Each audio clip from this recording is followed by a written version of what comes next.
Look up at the night sky, at that vast ocean of darkness punctuated by countless points of light. Out there, across billions of years and trillions of miles, lies the entire history of our cosmos, a story of galaxies colliding, stars being born, and worlds taking shape. But among all these cosmic events, one single fragile moment stands out as the most profound mystery of all, the moment non-living matter first stirred, organized, and became what we call life. What sparked the very first flicker of life in a universe that was, for so long, vast and empty?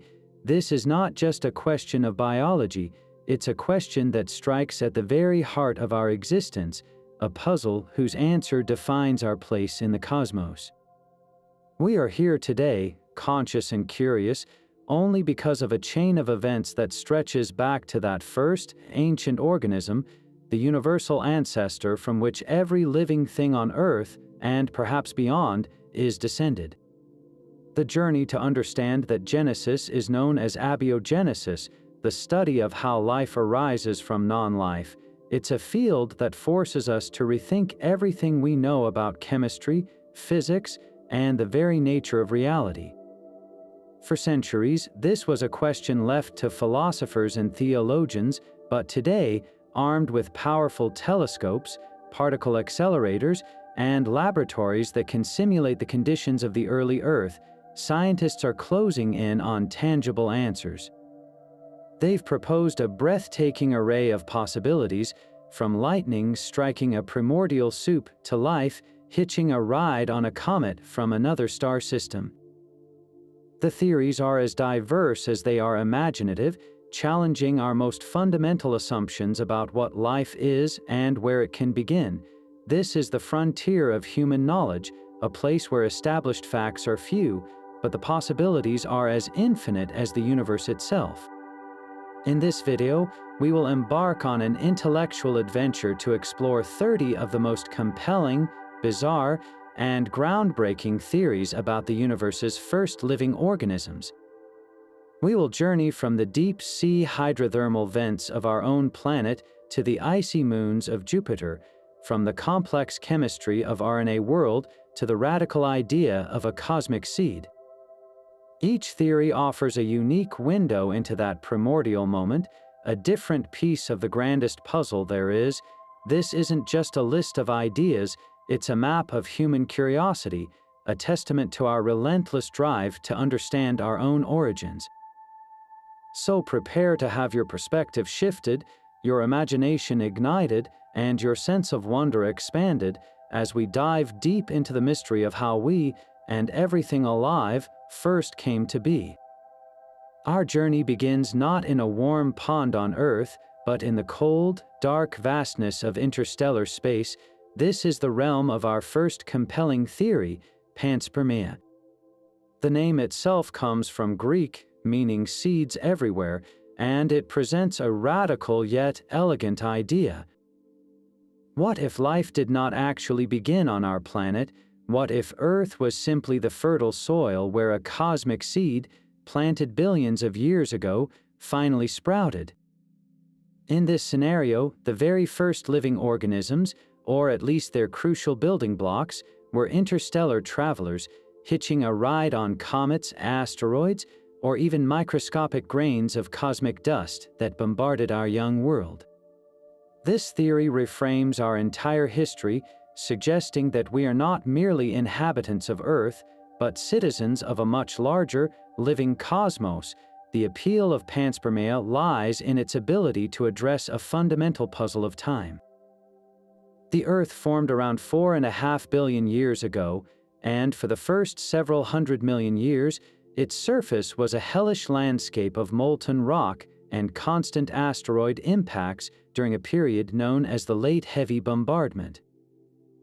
The window for life to emerge from scratch seems, from our current understanding, to be remarkably narrow, yet we have fossil evidence of microbial life dating back to at least 3.5 billion years ago. Panspermia offers a solution. life didn't have to invent itself in that short, violent window on Earth. It could have been brewing elsewhere in the galaxy for billions of years before a fortunate collision sent it on a journey to our waiting planet, effectively giving life a head start. But is there any tangible evidence to support this idea of a cosmic delivery? Remarkably, yes. Scientists have been studying a class of meteorites called carbonaceous chondrites, and their findings are breathtaking. These ancient space rocks, remnants from the formation of our solar system, have been found to be rich in a suite of organic molecules. We're not talking about simple compounds. We've detected amino acids, which are the building blocks of proteins, and nucleobases, which are the key components of DNA and RNA. This isn't life itself, but it is the complete toolkit of chemistry required for life to begin. It proves that the fundamental ingredients for biology are being manufactured in deep space and have been raining down on planets since their inception. Furthermore, we've discovered that life is far more resilient than we ever imagined. Here on Earth, we find organisms known as extremophiles thriving in conditions once thought to be utterly sterile. There are bacteria living in boiling hot acid, microbes buried deep under the ocean floor under immense pressure, and tiny creatures called tardigrades or water bears that can survive the vacuum of space, brutal radiation, and temperatures near absolute zero. If such hardy life exists on Earth, it's not a giant leap to consider that similar organisms could survive a long dormant journey inside the protected core of a comet, shielded from radiation, eventually waking up upon arrival in a new world's ocean.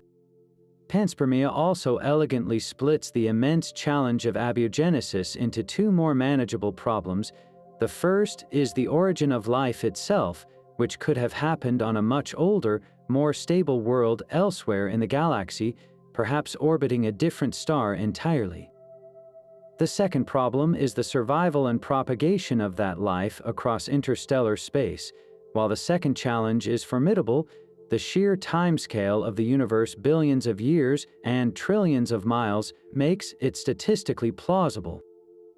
This theory doesn't so much answer the ultimate question of how life began as it moves that profound event to a different stage, suggesting that the spark of life might be a far more common phenomenon in the universe than we dared to dream.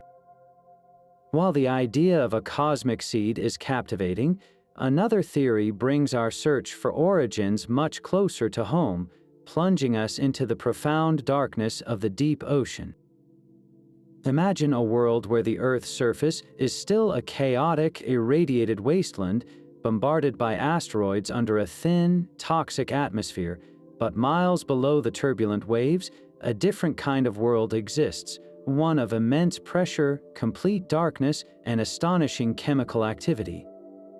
This is the realm of our second theory, which proposes that life did not begin in a sunlit pond, but in the superheated, mineral-rich waters spewing from hydrothermal vents on the ocean floor. These underwater geysers, often called white smokers, may have provided the perfect, protected laboratory for life's first experiments. These vents form where seawater seeps down through cracks in the ocean crust, gets superheated by the magma lurking below, and then surges back up, loaded with dissolved minerals from the Earth's interior. As this hot, chemical-rich fluid meets the frigid ocean water, the minerals rapidly precipitate out, building towering, porous chimneys that can reach the height of skyscrapers. What makes these structures so special is that they are not just inert rock, they are dynamic, constantly changing electrochemical reactors. Inside their microscopic pores and channels, a rich cocktail of chemicals including hydrogen, methane, ammonia, and metal sulfides is continuously supplied and kept in constant contact, driven by the relentless energy of the Earth itself. This environment solves several critical problems that plagued other early theories.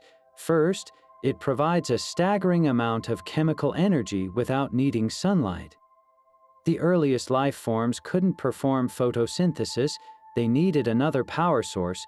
The sharp gradient between the scorching, mineral-rich vent fluid and the cold, acidic ocean water creates a natural battery, a flow of protons that could have been harnessed by the earliest metabolic processes. In fact, the energy molecule that powers every single cell in your body today, known as ATP, is generated using a very similar proton gradient across a membrane. The vent structures, with their labyrinth of microscopic compartments, could have acted as the world's first natural power plants. Second, the mineral surfaces of these chimneys, particularly iron sulfide and clay minerals, are fantastic catalysts. A catalyst is a substance that speeds up chemical reactions without being consumed itself. The intricate, honeycombed walls of a vent chimney would have acted as a scaffolding, concentrating simple organic molecules that either formed locally or rained down from space, holding them close together so they could react and form more complex chains. Think of it as a primordial workshop, with the mineral walls serving as both workbench and tool, facilitating the construction of ever larger and more complex molecules, potentially leading to the first self-replicating RNA or a similar molecule. This theory also offers a compelling solution to the fragility of early life. The deep ocean would have been a sanctuary, a natural fortress shielding these delicate first steps from the apocalyptic conditions on the surface. While the young Earth was being sterilized by ultraviolet radiation and asteroid impacts, the vents deep below provided a stable, protected, and energy-rich cradle. The constant flow of water and chemicals meant that the system was never static. It was a continuous flow reactor, constantly testing new molecular combinations and washing away failures, all while concentrating the successes. It paints a picture of life not as a lucky, one-off accident in a quiet pond, but as an almost inevitable outcome of planetary geology and chemistry, a force that emerges naturally wherever a wet, rocky planet has internal heat and the right ingredients. Yet while the deep ocean vent theory offers a compelling protected cradle, another iconic idea brings the origin of life back into the light, or at least into the turbulent atmosphere of the early Earth. This is the concept of the Primordial Soup, a theory that for decades has captured the public imagination and fundamentally shaped how we picture our planet's first biological steps. Imagine the Earth billions of years ago, its vast oceans not yet teeming with life, but instead acting as a massive, simmering chemical cauldron. The atmosphere, thick with gases like methane, ammonia, hydrogen, and water vapor, is constantly churned by violent storms. Into this mix, bolts of lightning and the intense ultraviolet radiation from the young sun provide torrents of raw energy. The theory suggests that in this dynamic environment, the simple inorganic molecules in the air and sea began to react, gradually building the complex organic compounds that would become the bricks and mortar of the first living cell. The single most famous piece of evidence for this idea comes from a landmark experiment conducted in the 1950s by two young scientists, Stanley Miller and Harold Urey. They designed a brilliantly simple apparatus to test the possibility of this chemical genesis. Their setup consisted of a closed system of glass flasks and tubes. One flask held warm water, representing the ancient ocean. Another was filled with the hypothesized early atmosphere, methane, ammonia, and hydrogen. They then passed electrical sparks through this gaseous mixture to simulate the intense lightning strikes that would have been commonplace. The water was heated to create vapor, which circulated the gases past the electrical discharge, and then a condenser cooled it all down, allowing the resulting products to drip back into the simulated ocean. After just 1 week of running this continuous cycle, something remarkable happened. The once clear water in the ocean flask had turned a murky, reddish-brown. When Miller and Urey analyzed this liquid, they found it was rich in organic compounds. Most significantly, they had successfully synthesized several different amino acids. the fundamental building blocks of proteins, which are essential for the structure and function of all known life forms. This was a monumental discovery. For the first time, someone had demonstrated in a laboratory that the basic ingredients of life could arise spontaneously from simple, non-living chemicals under conditions that plausibly existed on the early Earth. It seemed that creating the foundation of life was not an impossibly rare event, but a natural, almost inevitable consequence of planetary chemistry. This soup of organic molecules, concentrated in the ancient oceans over millions of years, is envisioned as the next crucial stage. The theory posits that this rich broth of amino acids, sugars, and nucleobases didn't just sit still.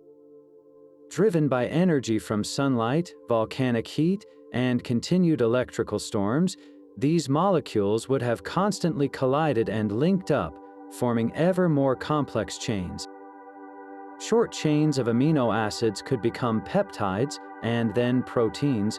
Nucleobases attached to sugar and phosphate backbones could have formed the first nucleotides, eventually leading to the long, information-carrying strands of RNA. The ocean itself, vast and ever-changing, acted as a massive reaction vessel, allowing for countless chemical experiments to run in parallel. However, the primordial soup theory does face some significant modern challenges that have caused scientists to refine the original concept. One major hurdle is concentration. The early oceans were immense, and even if molecules were forming, they would have been incredibly dilute, making it difficult for them to find each other to react and form more complex structures. Think of trying to build a car by tossing a handful of nuts, bolts, and metal sheets into the middle of the Pacific Ocean and hoping they assemble themselves. This is where other ideas, like the mineral scaffolds of hydrothermal vents or the drying and re-wetting cycles on clay-rich tidal flats, come back into play as potential solutions, providing surfaces to concentrate the precious ingredients of the soup. Another challenge is the very nature of the early atmosphere that Miller and Urey used. More recent geological evidence suggests that the early Earth's atmosphere might not have been as rich in methane and ammonia as once thought, possibly containing more neutral gases like carbon dioxide and nitrogen, which are less reactive. When the experiment is repeated with these updated atmospheric compositions, it still produces organic molecules, but often in lower yields and with a different mix. This doesn't invalidate the core idea, but it does suggest that the process may have been more nuanced, potentially occurring in more localized, specialized environments like volcanic ponds or near geothermal hotspots, rather than uniformly across the entire global ocean. Ultimately, the legacy of the primordial soup and the Miller-Urey experiment is profound. It moved the question of life's origin from the realm of pure philosophy into the domain of testable, experimental science. It gave us the first tangible proof that the leap from non-life to life was not a mystical event, but a process governed by the same chemical and physical laws that rule the universe today. While the simple image of a lightning strike creating life in a warm little pond may be an oversimplification, the core insight, that energy acting on simple chemicals can generate life's building blocks, remains a cornerstone of abiogenesis research, inspiring generations of scientists to keep searching for the missing links in that great chain of events. Moving from the turbulent atmosphere and the deep ocean, we arrive at a theory that zooms in from the grand planetary scale to the intricate molecular world. This is the RNA World Hypothesis, a concept that many scientists consider to be the most compelling and elegant framework for understanding the very first steps toward life. The central, almost magical idea here is that a single type of molecule could have acted as both the architect and the construction worker for life. Today, in all known life, that work is split between two key players: DNA, which stores the genetic instructions like a master blueprint, and proteins, which carry out all the work of the cell, acting as the builders and machines. But what if, at the very beginning, one molecule could do it all? RNA, or ribonucleic acid, is that molecule, and it possesses this remarkable dual talent. Think of RNA as a versatile Swiss Army knife in a world that hadn't yet invented specialized tools. On one hand, just like its more famous cousin DNA, RNA is a chain of nucleotides that can store genetic information in its sequence. It can act as a template, allowing it to copy itself and pass on its instructions. This is the blueprint function, absolutely essential for heredity and evolution. But RNA's true genius lies in its second, more active role. Certain RNA molecules can fold into intricate three-dimensional shapes that allow them to act as enzymes, which are catalysts that speed up specific chemical reactions. These RNA enzymes are called ribozymes. This means RNA could have potentially served as the builder, catalyzing the very chemical reactions needed to assemble more copies of itself. A single molecule that can both hold the instruction manual and run the photocopier is a profoundly powerful concept for the origin of life. The evidence for RNA's ancient and central role is actually written into the machinery of every single one of your cells today. Look at the ribosome, the complex molecular machine in every living organism that reads the genetic code from messenger RNA and manufactures proteins. At the very heart of the ribosome, in its active site where the critical bond-forming reaction occurs, it is not a protein that does the work. It is a ribozyme, a catalytic RNA molecule.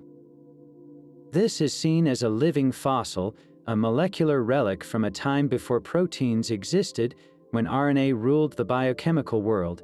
It's a powerful echo from billions of years ago, preserved in the core process of all modern biology. However, for all its elegance, the RNA World Hypothesis faces a very significant and practical challenge. RNA is notoriously unstable. Its molecular backbone is chemically fragile, prone to breaking down easily, especially in the warm, watery environments where life is thought to have begun. Building long, complex RNA chains without modern cellular machinery to protect and repair them would have been an immense hurdle. Imagine trying to write a complex instruction manual on paper that starts dissolving in the rain as you're writing it. This instability problem has led scientists on a fascinating detective hunt to find a potential predecessor, a simpler, more robust molecule that could have started the process of self-replication before RNA evolved. Some researchers propose that the very first genetic system might have used a different, simpler nucleic acid, something they call a pre-RNA world, which later transitioned into the RNA world we hypothesize today. Another major puzzle is how the first nucleotides, the individual letters of the RNA code, could have formed and linked together spontaneously, creating a nucleotide from scratch under plausible early Earth conditions is a complex, multi-step chemical process that has proven difficult to replicate in the lab. Even if you had a pool of nucleotides, getting them to connect into a long chain without the help of modern enzymes is a slow and inefficient reaction. This has driven researchers to explore environments that could have facilitated this assembly, such as the surfaces of certain minerals that act as catalysts, or in places with cycles of drying and re-wetting that would concentrate the components and drive the polymerization reaction forward. Despite these challenges, the RNA world remains a cornerstone of origins of life research because it provides a plausible, step-by-step pathway from chemistry to biology. It suggests a scenario where the first life wasn't a cell as we know it, but a population of self-replicating RNA molecules evolving in a protected environment, perhaps within the pores of a hydrothermal vent chimney or on the surface of a clay mineral. These molecules would have been subject to natural selection from the very beginning.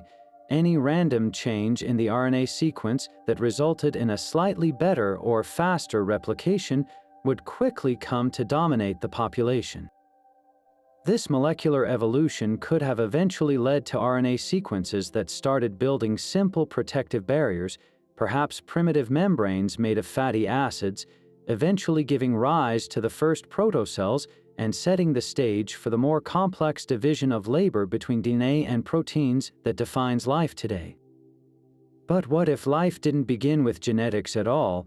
What if the very first spark wasn't a molecule trying to copy itself, but a simple, self-sustaining chemical reaction, a metabolic cycle that learned to feed on the energy of the planet itself?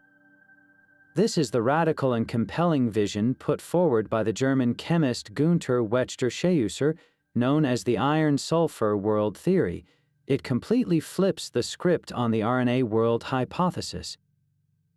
Instead of genetics first, Wechter-Steinhauser proposed a metabolism first scenario, where the intricate dance of energy and chemical transformation laid the foundation, and the information-carrying molecules like RNA came along much later to take notes and streamline the operation.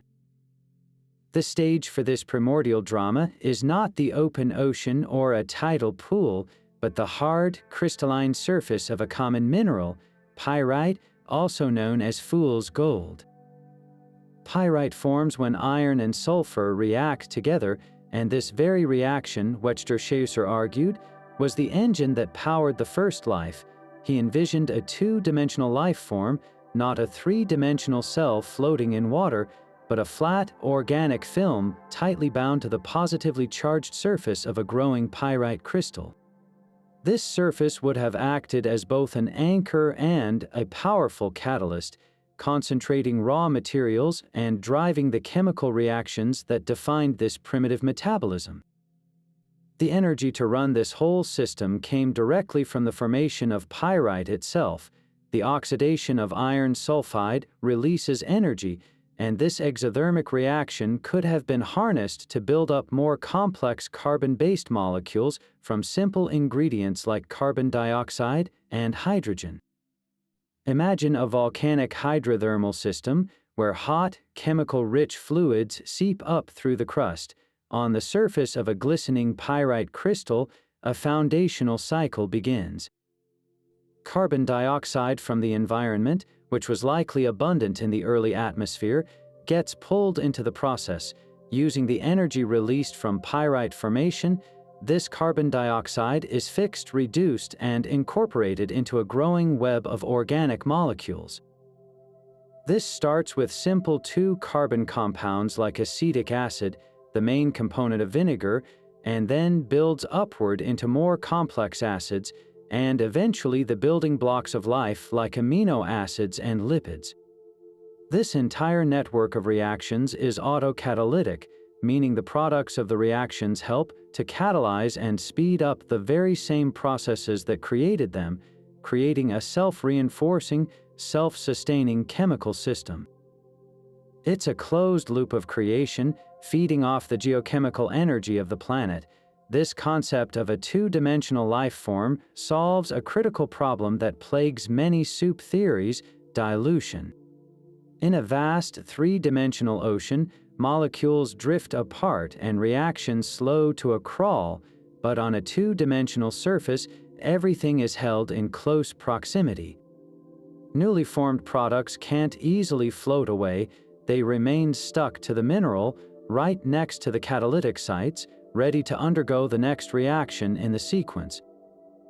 The pyrite surface acts as a kind of primordial assembly line, with the raw materials moving along its crystalline structure and being transformed step by step into more sophisticated products.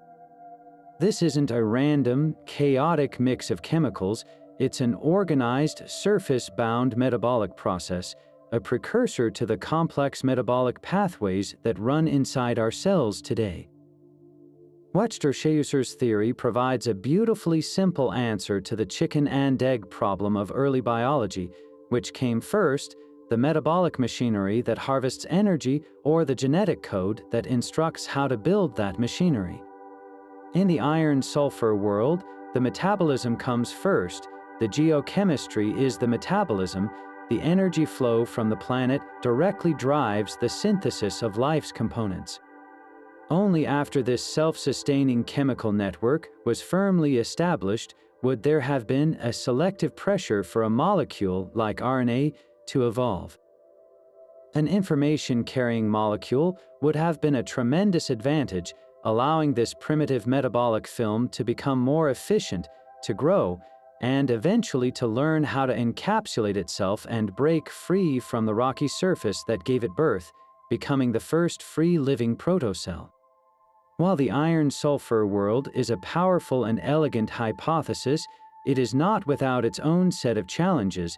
Laboratory experiments have had mixed success in replicating the full scope of the proposed metabolic cycles on pyrite surfaces under plausible early Earth conditions. Some key steps in the pathway have proven difficult to achieve, and critics point out that the high temperatures and acidic environments often associated with these volcanic systems can also be destructive, breaking down the very organic molecules the process is trying to build.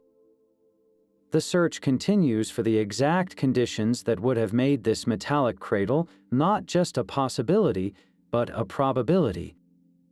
Yet, despite these hurdles, the theory's core insight that life may have begun as a simple, energy-harvesting chemical film on a mineral surface has profoundly influenced the field, reminding us that the line between a living organism and a complex, self-sustaining geochemical reaction might be far thinner than we ever imagined. Leaving behind the metallic gleam of pyrite, we venture into a world that seems, at first glance, far more humble, the soft, wet, and seemingly mundane realm of mud. This brings us to our sixth theory, the clay hypothesis, which suggests that the key catalyst for life wasn't a dramatic volcanic vent or a bolt of lightning, but the intricate, layered surfaces of common clay. It's a theory that finds profound potential in the ordinary, proposing that the very ground beneath our feet, or more precisely, the microscopic crystals within it, provided the perfect scaffold and workshop for assembling life's most crucial molecules. The magic of clay lies in its stunningly organized structure. Unlike a random pile of sand, clay minerals are composed of incredibly thin, stacked sheets, like pages in a nanoscale book.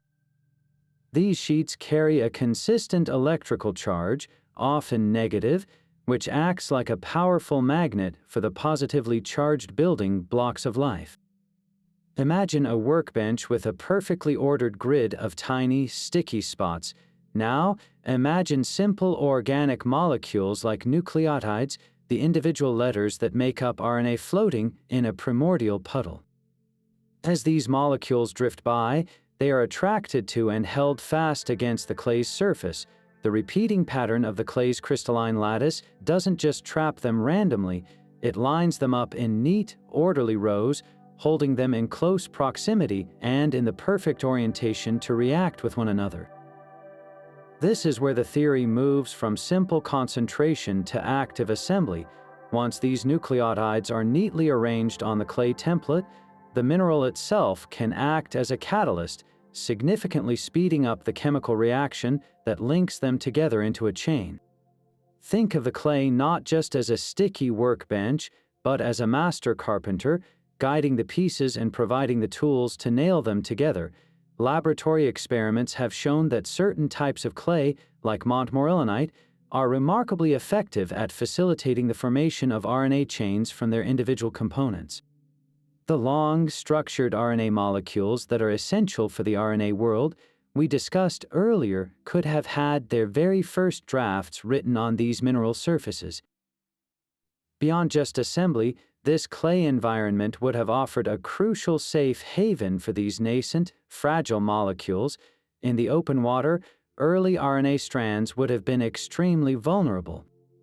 They could easily drift apart, be broken down by ultraviolet radiation, or simply fall apart due to their own chemical instability, but nestled within the protective layers of a clay crystal, they were shielded.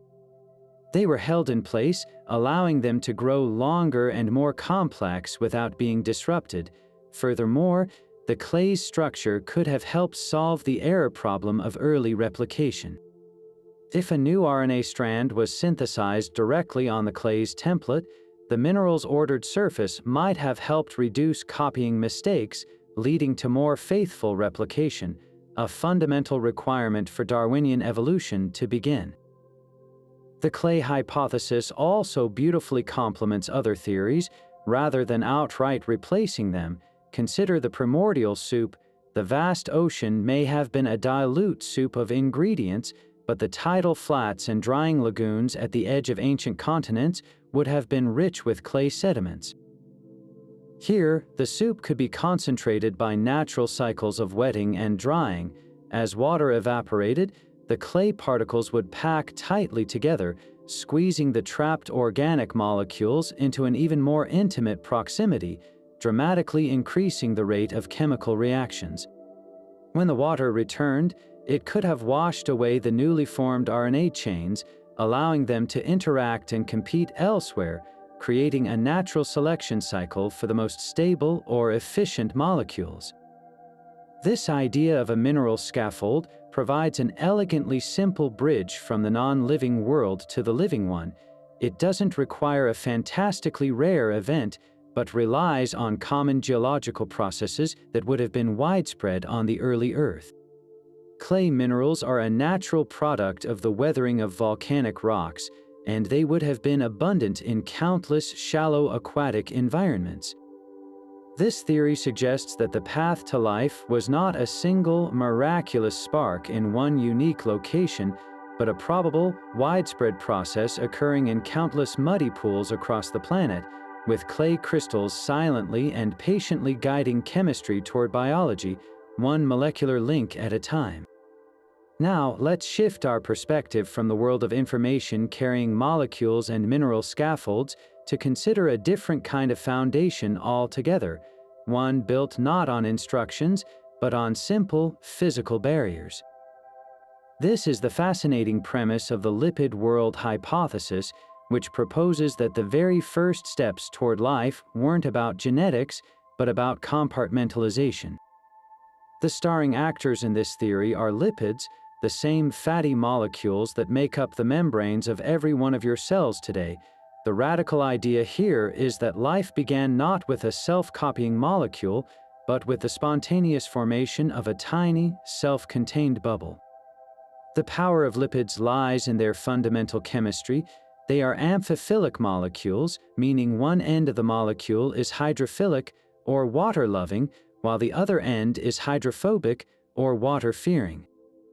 When you have a collection of these molecules in water, they don't just float around randomly. To escape the water, their hydrophobic tails huddle together, while their water-loving heads face outward, forming a stable, two-layered sheet. And when this sheet curves around and closes on itself, it creates a sealed sphere called a vesicle, a primitive, microscopic bubble with an inner space completely separated from the outside world. This isn't a complex biological process, it's simple, inevitable physics, something that would have happened naturally in the organic-rich pools of the early Earth. So why is this simple act of forming a bubble so revolutionary for the origin of life? A vesicle creates the first and most fundamental unit of individuality.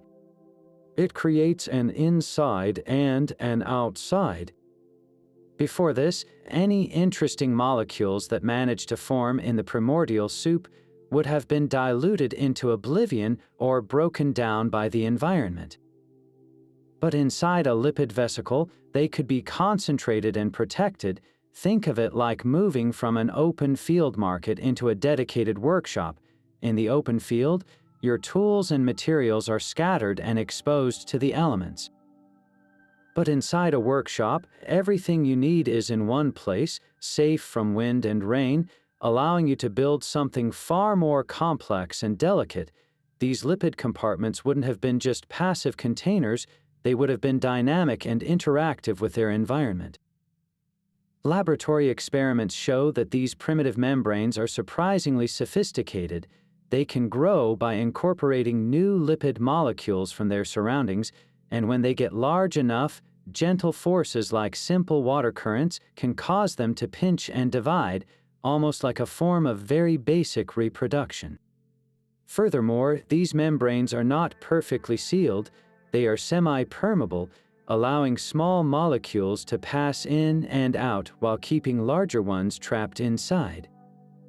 This creates a natural selection pressure at the most basic chemical level, a vesicle that happens to enclose a set of molecules that work together. Say, a simple metabolic cycle that generates more lipids would grow faster and divide more often than a vesicle full of inactive chemicals. The most successful chemical systems would therefore come to dominate the population of vesicles. The Lipid World Hypothesis offers an elegant solution to a major puzzle: which came first, the metabolism or the genetics? In this view, the container came first. The simple physical act of compartmentalization allowed for the concentration and cooperation of internal chemistry. A vesicle could have encapsulated any number of early metabolic networks, like the iron-sulfur world cycles we discussed earlier, giving them a private space to operate efficiently. It's conceivable that these early lipid bubbles were the first platforms upon which RNA and other complex molecules later evolved, protected within their nurturing confines. The genetic code, then, could have emerged later as a way to standardize and optimize the chemistry that was already happening successfully inside these pioneering cellular compartments. This theory reminds us that the essence of life may not be a single molecule, but the profound act of drawing a boundary and declaring a separate self from the non-living world. This concept of harnessing simple chemical imbalances brings us to a theory that is as fundamental as it is elegant, one that suggests the very first spark of life wasn't a molecule or a bubble, but a force, a subtle, persistent push of energy flowing across a rocky barrier. This is the proton gradient theory, championed by biochemist Nick Lane, which argues that life is, at its core, a process driven by the flow of protons. To understand this, we need to look at the most advanced power plants inside your own cells, the mitochondria. In every complex organism, these tiny organelles generate the energy currency of the cell, a molecule called ATP, by orchestrating a controlled flood of protons across a membrane. It's like water rushing through a dam, spinning a turbine to generate electricity. The proton gradient theory proposes that this intricate, biological power system didn't originate inside a cell at all. Instead, it was a direct inheritance from the geochemistry of the early Earth, harnessed by the first living systems from the natural architecture of the ocean floor. The stage for this theory is once again the deep-sea hydrothermal vent, but with a crucial new focus. Specifically, we look at a type of vent known as an alkaline hydrothermal vent.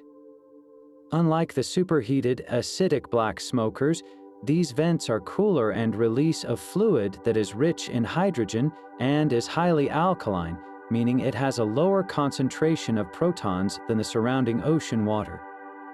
These vents form intricate, porous structures, much like a mineralized sponge, with countless microscopic channels and caverns. The thin, leaky walls of these mineral formations, made of iron-sulfur minerals and other compounds, are the key. They acted as the world's first natural membranes, separating two different chemical environments, the alkaline fluid on the inside and the more acidic, proton-rich ocean water on the outside.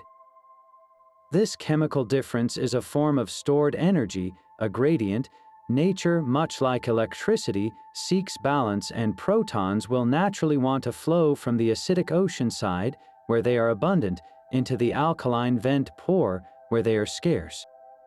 This relentless push of protons, wanting to equalize the imbalance, is a powerful source of potential energy known as a proton motive force. The theory suggests that the earliest life forms weren't entities that created this gradient, but were simply chemical systems that learned to plug into this naturally occurring geochemical power grid. The first metabolism was just a set of reactions positioned perfectly to be driven by this continuous, ambient energy flow. Imagine one of these microscopic rocky pores. Inside, the conditions are rich in hydrogen gas from the vent fluid. As protons from the ocean water force their way through the mineral wall, they meet catalysts like iron sulfide minerals on the inside surface. These catalysts can use the energy of the incoming proton to drive a reaction between the proton and the hydrogen, creating a more complex and energy-rich molecule. This process, known as chemiosmosis, is exactly what happens in our mitochondria today. The stunning implication is that the most conserved and universal energy harvesting mechanism in all of biology was a gift from the planet's geology. Life didn't invent the turbine, it found a pre-existing one and built its first factory around it. This theory provides a beautifully coherent answer to the problem of energy concentration. In a sunlit pond or a primordial soup, energy from lightning or ultraviolet radiation is fleeting and chaotic, but deep within an alkaline hydrothermal vent, the proton gradient is constant, stable, and can be maintained for tens of thousands of years. It provides a steady, dependable trickle of power, perfect for driving the slow, incremental steps of early chemical evolution. Furthermore, the labyrinth of interconnected pores within the vent structure provides a perfect environment for experimentation.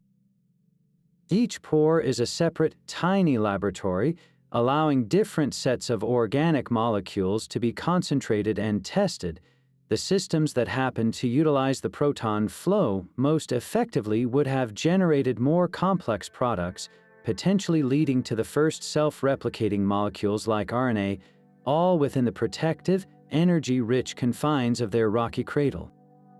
This vision of life's origin is profoundly humbling. It suggests that the transition from non-life to life was not a sudden, miraculous creation of a self-replicating molecule, but a gradual process of a geochemical system becoming more sophisticated. The rocky pore, with its natural proton gradient, was the first engine. The development of organic chemistry and eventually genetics was a way to better harness and perpetuate that engine. In this view, we are all, in a very real sense, descendants of a leaky, chemical-powered rock.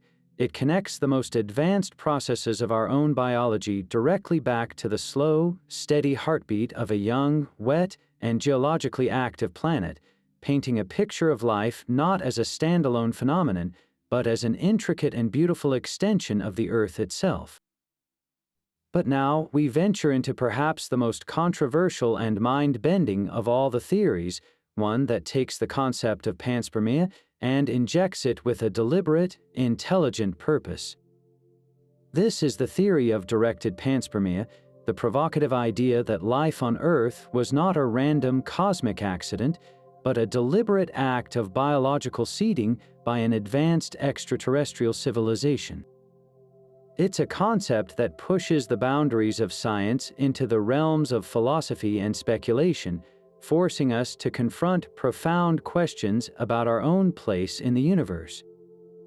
Are we the product of a natural, unguided process on a single planet, or are we part of a vast, ancient, and possibly planned biological legacy stretching across the galaxy?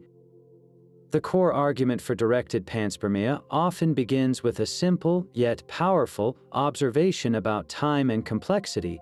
As we've seen, the window for life to emerge on Earth seems remarkably narrow.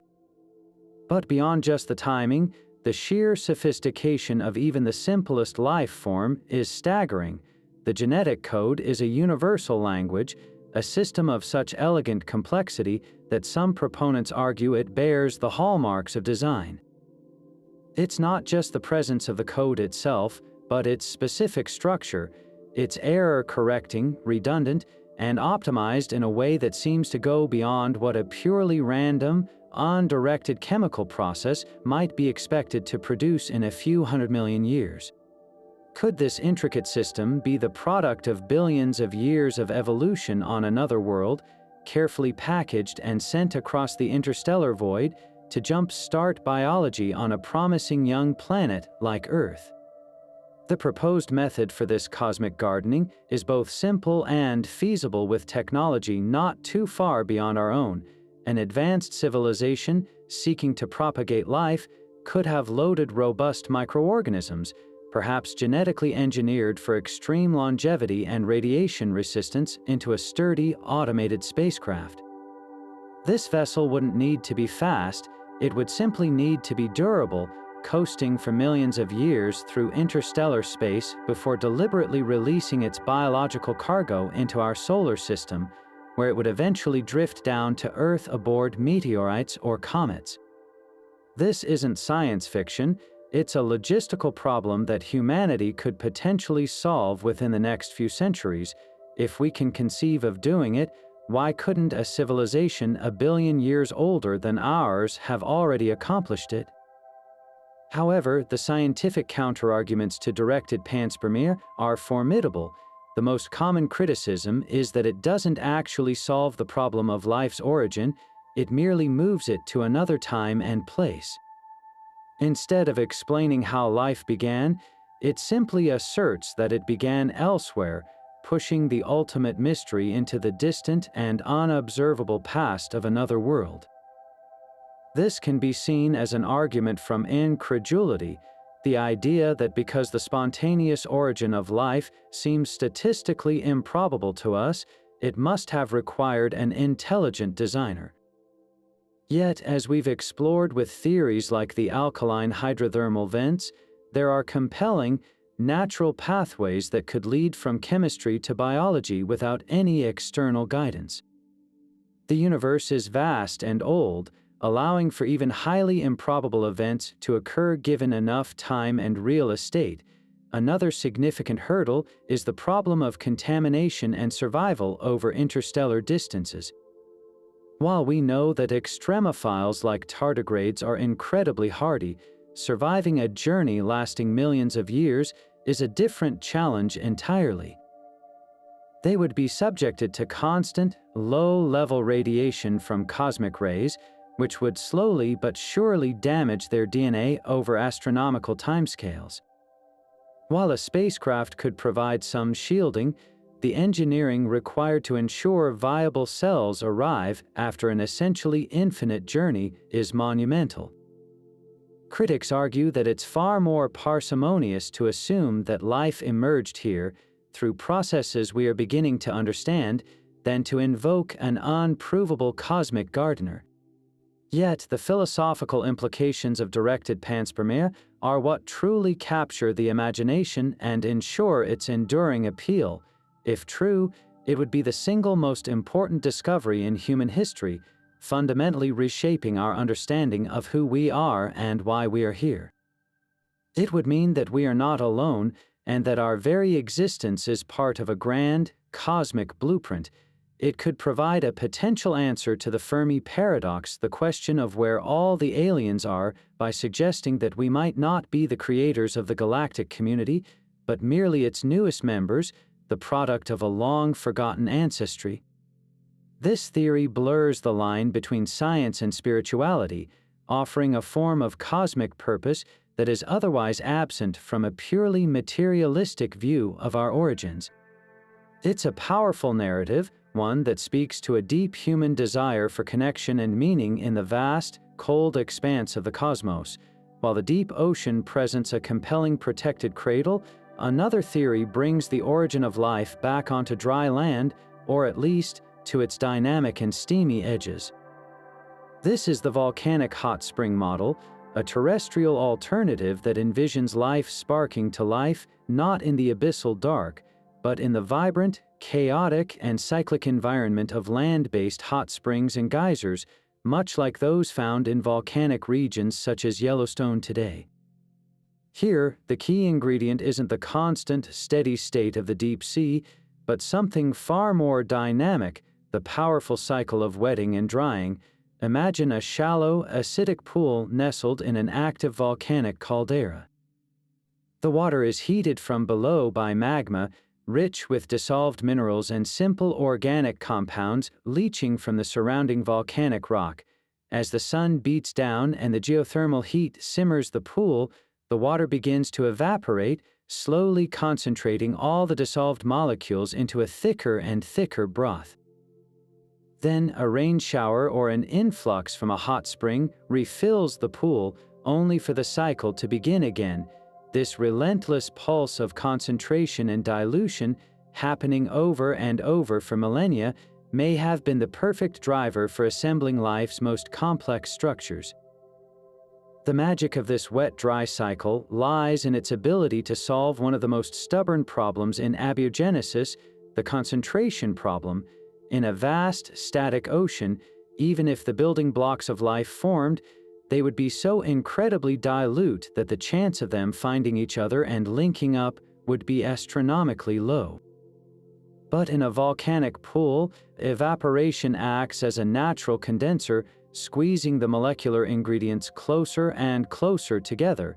This intimate proximity dramatically increases the likelihood of chemical reactions. Furthermore, as the water recedes, these molecules aren't just concentrated in a liquid, they are deposited onto the surfaces of clay minerals and volcanic rock that line the pool. These surfaces act as powerful catalysts, providing a structured template that can hold molecules in the perfect orientation to bond, much like the clay hypothesis we explored earlier. This combination of intense concentration and catalytic surfaces creates a far more efficient workshop than an open ocean ever could. This environment is particularly powerful for facilitating a crucial chemical step, polymerization. Building long chains like RNA and proteins from their individual building blocks is a reaction that, in water, is actually disfavored. It's a dehydration reaction, meaning it releases a water molecule when two building blocks link. In a watery environment, the process is constantly fighting against itself, as the presence of abundant water pushes the reaction in the reverse direction, breaking the chains apart. However, during the drying phase of a hot spring cycle, this thermodynamic problem is flipped on its head. As the water evaporates, it physically removes the water molecules from the immediate environment, effectively pushing the reaction forward and making the formation of long, stable polymers not just possible, but probable. Laboratory experiments have powerfully demonstrated this. When simple nucleotides are subjected to repeated wet-dry cycles in conditions mimicking these hot springs, they spontaneously link up to form RNA like chains dozens of units long. Beyond just building molecules, these dynamic pools would have created a powerful engine for early molecular evolution and selection. Each pool acts as an individual test tube. A cycle of drying might create a new RNA strand with a random sequence. When the pool refills with water, that new molecule is free to float and interact. If by chance, it has a property that helps it survive or even catalyze a useful reaction like making more of itself or generating protective lipids, then when the next drying cycle occurs, that more successful molecule will be concentrated again, giving it a head start for the next round of replication. Ineffective molecules would be broken down or washed away, while successful ones would be amplified. This isn't just random chemistry anymore. It's a primitive, environmental form of natural selection, acting on populations of molecules across countless pools dotting a volcanic landscape. When we contrast this with the deep-sea vent theory, the differences in philosophy become clear. The vent model offers a stable, continuous, and protected energy source driven by proton gradients, suggesting life emerged as a slow, steady refinement of geochemistry. The hot spring model, on the other hand, is all about punctuated, intense bursts of activity driven by environmental cycles. It trades the constant power of the deep sea for the frenetic, creative pulses of the surface world. One is a long, slow, deep hum of energy. The other is a rhythmic, pounding drumbeat of concentration and reaction. Both are compelling, and they may not even be mutually exclusive. It's possible that the building blocks of life were forged in the deep, but only learned to assemble into the complex polymers of genetics and metabolism in the demanding, cyclical crucible of a volcanic hot spring, where the rhythm of the planet itself provided the cadence for life's first song. But now we arrive at a mystery so fundamental that it touches the very architecture of every living thing on our planet, a puzzle known as homochirality. To understand it, let's take a closer look at the molecules that build your body. Amino acids, the building blocks of proteins, and sugars, the backbone of DNA and RNA, have a peculiar property. Many of these molecules can exist in two forms that are mirror images of each other, much like your left and right hands. They are made of the same components, arranged in the same order, but they are not superimposable. You cannot fit a left-handed glove on your right hand, and in the same way, these molecular hands have distinct shapes.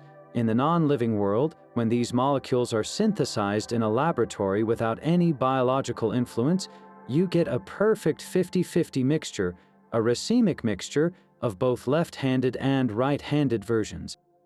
They are produced in equal amounts, yet when we examine the chemistry of life, a stunning and absolute uniformity emerges.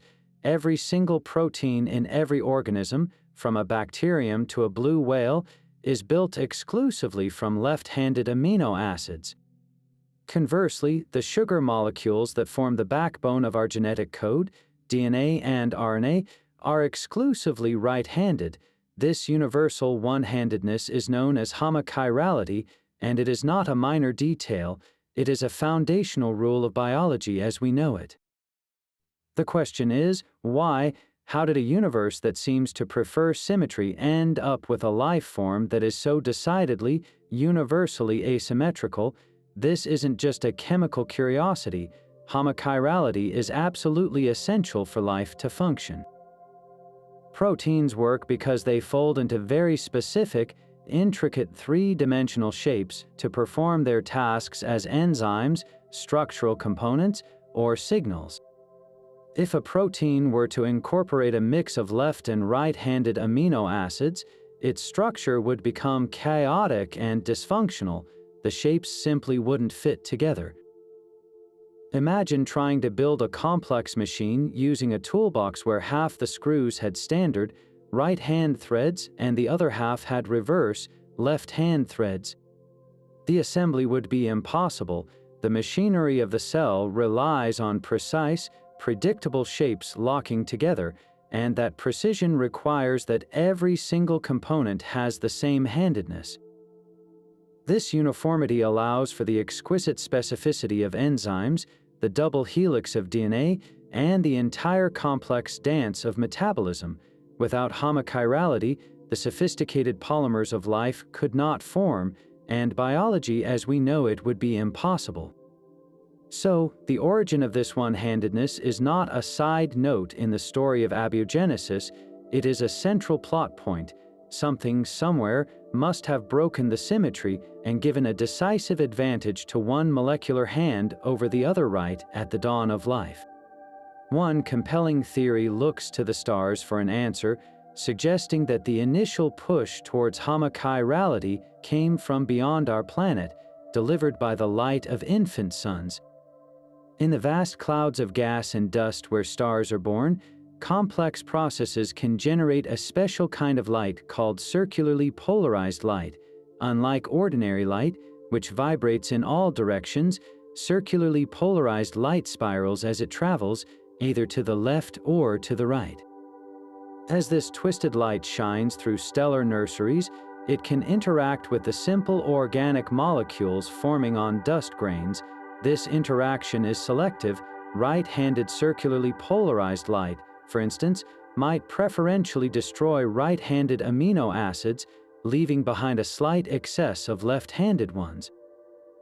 It's a subtle effect, but over immense cosmic timescales and across vast clouds of material, this photochemical filtering could have created a small but significant imbalance in the molecular feedstock of the solar system.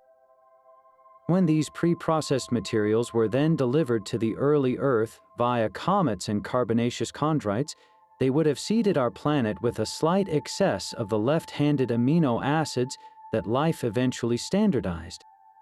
Another, even more dramatic cosmic explanation involves some of the most violent and energetic objects in the universe, spinning neutron stars or pulsars.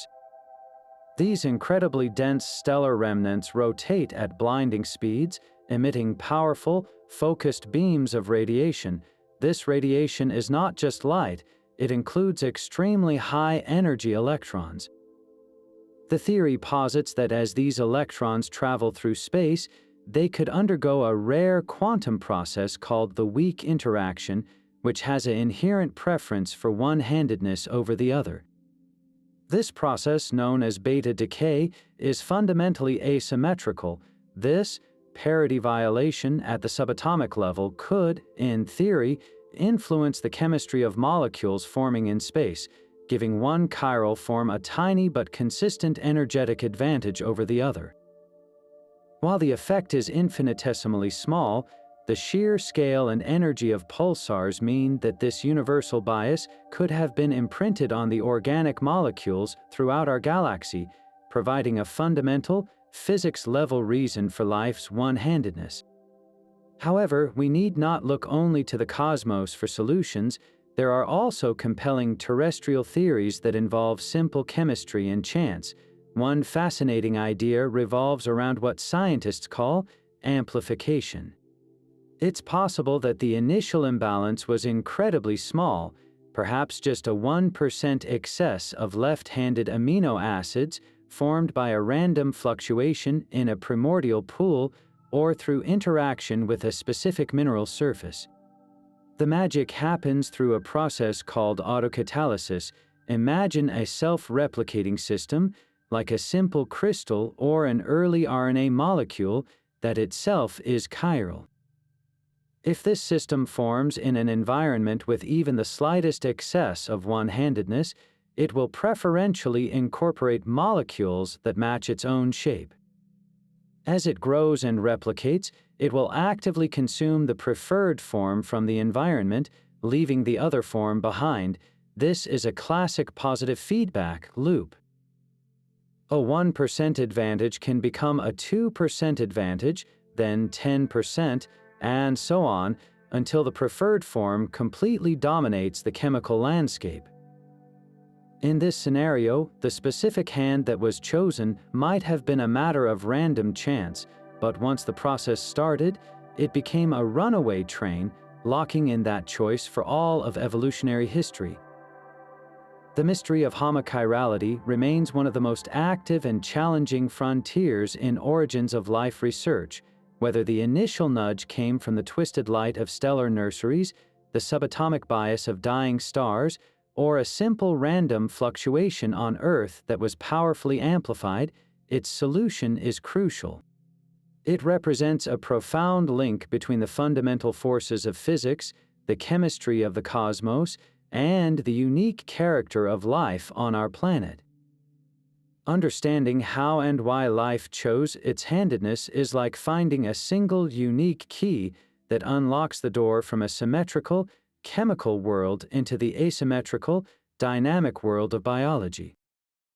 It's a clue that tells us the transition from non-life to life wasn't just about getting the right ingredients, but about organizing them with a very specific and very stubborn sense of direction.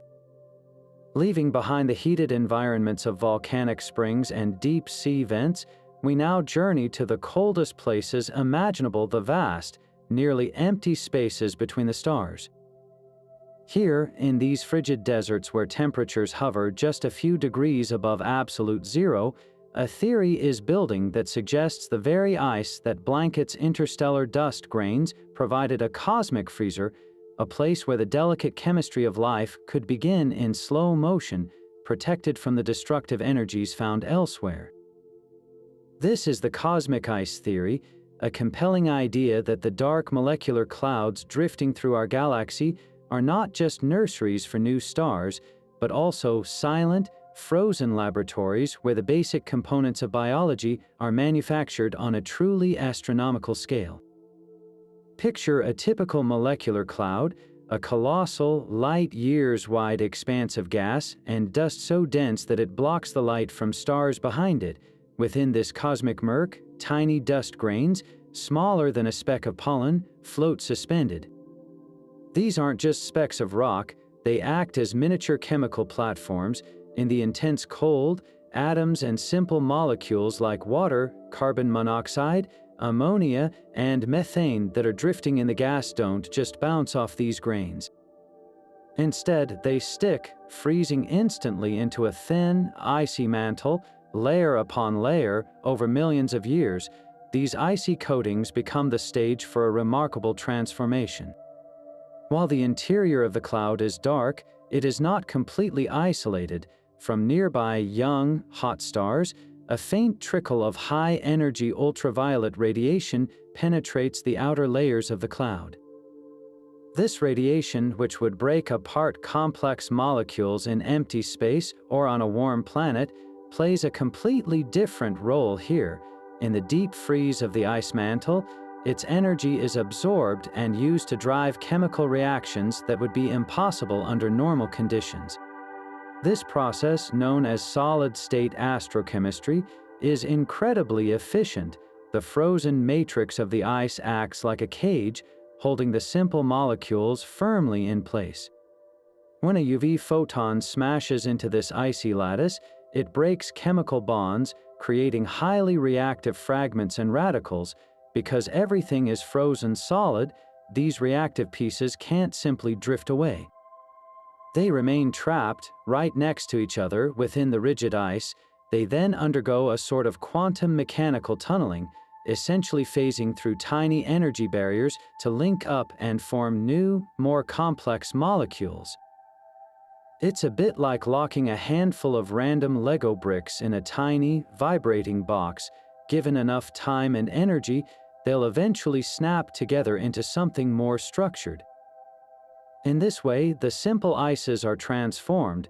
Astronomers, using powerful telescopes that peer at the infrared signatures of these clouds, have detected a stunning array of organics forming right there on the ice grains, including amino acids, the nucleobases that form DNA, and even simple sugars.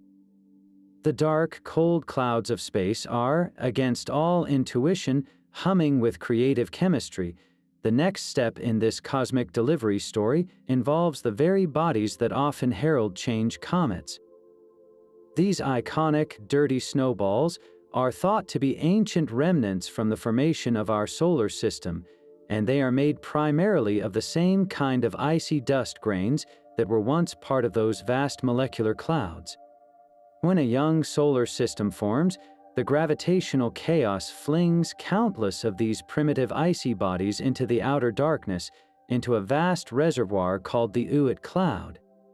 A passing star's gravity, or some other disturbance, can then perturb one of these comets, sending it on a long, falling journey inward toward the sun.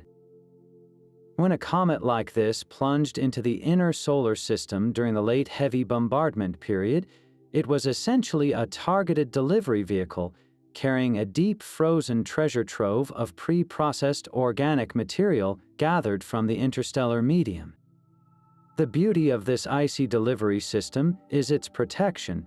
The fragile organic molecules synthesized on the interstellar ice grains are incredibly vulnerable to heat and radiation. If they had formed on the early Earth's surface, they likely would have been destroyed almost immediately, but encased within the heart of a large comet, they are shielded for billions of years. The comet's icy bulk acts as a natural radiation shield, and the constant cold of deep space preserves the molecules in a state of suspended animation. Only upon entering the inner solar system and approaching a planet like Earth does the outer layer of the comet begin to sublimate, creating its glorious tail. But the core can remain largely intact, especially if the comet is large. When it finally collides with Earth, the energy of the impact is certainly immense, but simulations and studies of comet debris suggest that a significant fraction of the organic material within a comet can survive the crash, especially if it lands in the ocean. The impact itself creates a broth of warm water and organics, a concentrated soup that would have been far richer than anything that could have been produced by Earth's own atmosphere and geology alone. The cosmic ice theory elegantly connects the chemistry of our galaxy directly to the genesis of life on our planet. It suggests that the building blocks of life are not a rare or local phenomenon, but a universal byproduct of star formation. Everywhere in the galaxy where stars are born and planets form, this same process is likely occurring, icy mantles gathering complex organics in dark clouds, which are then incorporated into comets and delivered to young worlds. This makes the emergence of life seem far more probable, as the most difficult first steps creating the initial, complex organic molecules are taken care of by the natural and widespread processes of interstellar chemistry. We are not just stardust, we are, in a very real sense, the children of cosmic ice, our biological legacy written in frozen chemistry long before our planet even finished forming. Building on the dynamic cycles of volcanic hot springs and the steady energy of deep sea vents, a newer and highly compelling theory attempts to bring the best of both worlds together. This is the hydrothermal field hypothesis, which envisions life's cradle not as a single, isolated type of location, but as an entire geologically active landscape, a sprawling, chaotic, and incredibly creative zone where the land meets the sea in a volcanic setting. Imagine an ancient coastline, not of calm beaches, but of a broken, steamy terrain. Here, volcanic heat from below forces mineral-rich seawater and freshwater from rain to mingle and circulate through a complex network of porous rocks. This creates a patchwork of countless tiny environments, each with its own unique combination of temperature, acidity, and chemical composition, forming a perfect natural laboratory for life's first, tentative experiments. The true genius of this model lies in its incredible diversity. Within just a few square miles, you could find everything from scalding, acidic pools fueled by volcanic gases to cooler, alkaline seepages where heated water met the water table. Some channels might be rich in iron and sulfur from the underlying basalt, while others could be charged with clay minerals or dissolved carbon dioxide. This variation is crucial because it provides a smorgasbord of conditions, allowing different chemical processes to occur in parallel. A reaction that stalls in one tiny pore might proceed rapidly just a few inches away where the temperature is slightly different or the pH has shifted. This constant mixing and separation, driven by the Earth's geothermal heartbeat, creates a system that is constantly testing new molecular combinations, dramatically increasing the odds that a successful, self-sustaining set of reactions would eventually stumble into existence. This environment also elegantly bridges the gap between the two major challenges of early assembly, building complex polymers and concentrating them. In the open ocean, concentration is a problem, but in the interconnected pores of a hydrothermal field, fluids are constantly moving and filtering through the rock. This process can naturally trap and concentrate organic molecules, just like a coffee filter holds the grounds while allowing the water to pass through. Furthermore, these fields are subject to the same powerful wet-dry cycles we see in terrestrial hot springs. As water levels fluctuated with tides or evaporation, precious molecular building blocks would be left behind on the surfaces of minerals, which then act as catalysts to link them into longer chains. The porous rock provides both the workshop and the storage unit, protecting these fragile early polymers while allowing them to interact with new ingredients flowing in from different parts of the field. Perhaps the most exciting aspect of this hypothesis is how it fosters cooperation and the emergence of complexity. Unlike a single, isolated vent or pool, a hydrothermal field is a networked system. A protocell, or a self-replicating RNA molecule that forms in one microenvironment, doesn't have to invent every necessary process on its own. It could be washed by the flow of water into an adjacent pore that contains a different set of minerals or energy sources, effectively discovering a new chemical trick that gives it an advantage. This interconnectedness allows for a form of molecular barter. The product of one reaction in one location becomes the fuel for another reaction somewhere else. This sets the stage for metabolic pathways to develop not as a single linear sequence, but as a distributed web of chemistry across an entire ecosystem, a primitive version of the interconnected metabolism we see in modern cells.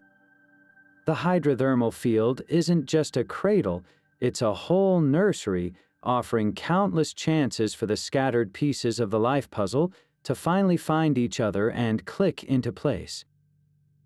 Now, let's shift our focus from individual molecules or single environments to a more holistic and deeply interconnected vision of life's dawn.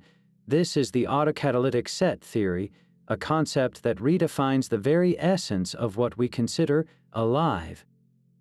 Imagine not a single self-replicating molecule, but an entire web of different chemical reactions, all interlocked and mutually supportive. In this network, the product of one reaction doesn't just sit there, it actively serves as the catalyst that speeds up the formation of another molecule in the web. That other molecule, in turn, catalyzes the creation of another, and eventually, one of these products circles back to kickstart the very first reaction again. This creates a closed, self-feeding loop, a chemical ecosystem that sustains itself, grows, and complexifies, all without a single strand of RNA or DNA to issue instructions. It's a system that is greater than the sum of its parts, capable of exhibiting lifelike behavior based purely on the rules of chemistry. The term autocatalytic simply means self-speeding up. A single autocatalytic reaction is one where the product helps make more of itself, but an autocatalytic set is a much more powerful idea, where a whole collection of molecules all mutually catalyze each other's formation. Think of it like a primitive, molecular version of a potluck dinner, but with a fascinating rule. Instead of everyone bringing a random dish, each person's contribution is the exact ingredient that allows the next person to cook their specific plate. One person brings flour, which allows another to make bread, and that bread allows a third person to create a delicious spread, and someone else uses that spread to prepare a seasoning that, in turn, is the very thing the first person needed to make their flour more enticing. The entire feast sustains itself in a closed loop. In a chemical sense, once such a network is established, it becomes incredibly robust. It resists falling apart because the entire system is self-perpetuating. The very existence of the network ensures its own continuation. This theory, significantly developed by complexity theorist Stuart Kauffman, offers a stunningly elegant solution to a classic chicken and egg problem. We often ask which came first, metabolism, the network of energy-harvesting reactions, or genetics, the information-carrying code. The autocatalytic set model suggests that metabolism came first, and it emerged not as a planned pathway, but as a spontaneous, almost inevitable, property of complex chemistry. When you have a sufficiently diverse and rich mixture of interacting molecules, like the kind that would have been brewing in a hydrothermal field or concentrated on tidal flats, the probability of these mutually catalytic loops springing into existence becomes very high. It's not a fantastically rare accident, it's a natural phase transition in chemistry, a tipping point where a disorganized soup of chemicals suddenly coalesces into a self-sustaining, cooperative whole. One of the most compelling aspects of this theory is its capacity for open-ended evolution. Even in the absence of a genetic code, How could such a chemical network evolve without genes to record and pass on changes? The answer lies in random variation and selection acting on the network itself. Imagine a stable autocatalytic set humming along. Now, suppose a new chemical compound, perhaps formed by a side reaction or introduced from the environment, accidentally enters the mix. One of two things can happen. If this new molecule is disruptive and breaks the catalytic cycles, the network will simply ignore it or collapse, and that particular experiment ends. But if by chance this new molecule can be incorporated into the web, if it can be produced by one reaction and, in turn, catalyze another, then the network has just grown more complex and potentially more robust. This newly expanded set is now a slightly different individual, and if it can outcompete other sets for raw materials, it will persist. This is evolution in its most primitive form, selection for chemical stability and growth, paving the way for the later emergence of genetic molecules that could standardize and optimize this already successful process. Critics of the theory often point to the challenge of actually demonstrating such a set in a laboratory under plausible prebiotic conditions. While scientists have created small, simplified autocatalytic sets in the lab, most famously with peptides and certain types of RNA fragments, constructing a large, diverse network that truly mirrors the complexity envisioned by the theory remains a significant hurdle. The real chemical world is messy, with side reactions and destructive processes that can easily derail these delicate cooperative loops. Furthermore, the question of how such a free-floating chemical network could transition into a spatially defined, membrane-bound cell is a major area of ongoing research. How does a distributed cloud of reactions become a discrete, countable entity? Despite these challenges, the autocatalytic set theory provides a profoundly different and powerful lens through which to view the origin of life. It moves us away from a search for a single, magic molecule and toward an appreciation for systems and relationships. It suggests that the leap from non-life to life may not have been the sudden appearance of a replicator, but the gradual awakening of a collective, a moment when chemistry achieved a certain level of complexity and simply began to sustain and organize itself. In this view, life is not a substance, but a process, a vibrant, self-perpetuating dance of molecules that learned, long before the first gene was written, how to keep the music playing. But to build anything, you need the right raw materials, and one of the most crucial and puzzling ingredients in life's recipe is an element we don't often think about outside of fertilizers: phosphorus. If you could peer into the molecular machinery of any cell in your body, you'd find phosphorus absolutely everywhere, performing jobs that are nothing short of indispensable. It forms the very backbone of the DNA and RNA molecules that carry your genetic code, creating the sturdy, linking chain that holds the entire instruction manual together. It's the key component of ATP, the universal energy currency of the cell, where energy is stored in its phosphate bonds like a coiled spring, ready to be released to power every single thought, movement, and heartbeat. Without phosphorus, there is no genetic information, no energy transfer, and ultimately, no life as we know it. Yet, for such a vital player, phosphorus presents a profound mystery known as the phosphorus problem. On the early Earth, this essential element was likely locked away, imprisoned in minerals that are almost completely insoluble in water. The form of phosphorus that life desperately needs, known as phosphate, simply couldn't dissolve easily in the primordial oceans, making it nearly unavailable for those first, fragile biochemical experiments. So, if the building blocks of life were simmering in hot springs or forming on deep sea vents, how did they get their hands on this most critical key? The answer to this chemical lockout may have fallen from the sky, delivered in a brilliant flash of extraterrestrial generosity. Scientists studying a particular class of meteorites, the iron meteorites, discovered they often contain a unique iron-nickel phosphide mineral called schrebersite. Unlike the stubborn, insoluble phosphate minerals native to Earth, schrebersite has a fascinating and crucial property: it is highly reactive with water. When a meteorite containing schrebersite landed in a warm, acidic pond or the early ocean, this mineral would have begun to corrode, releasing its phosphorus into the water not as insoluble phosphate, but as a more chemically accessible compound called phosphite.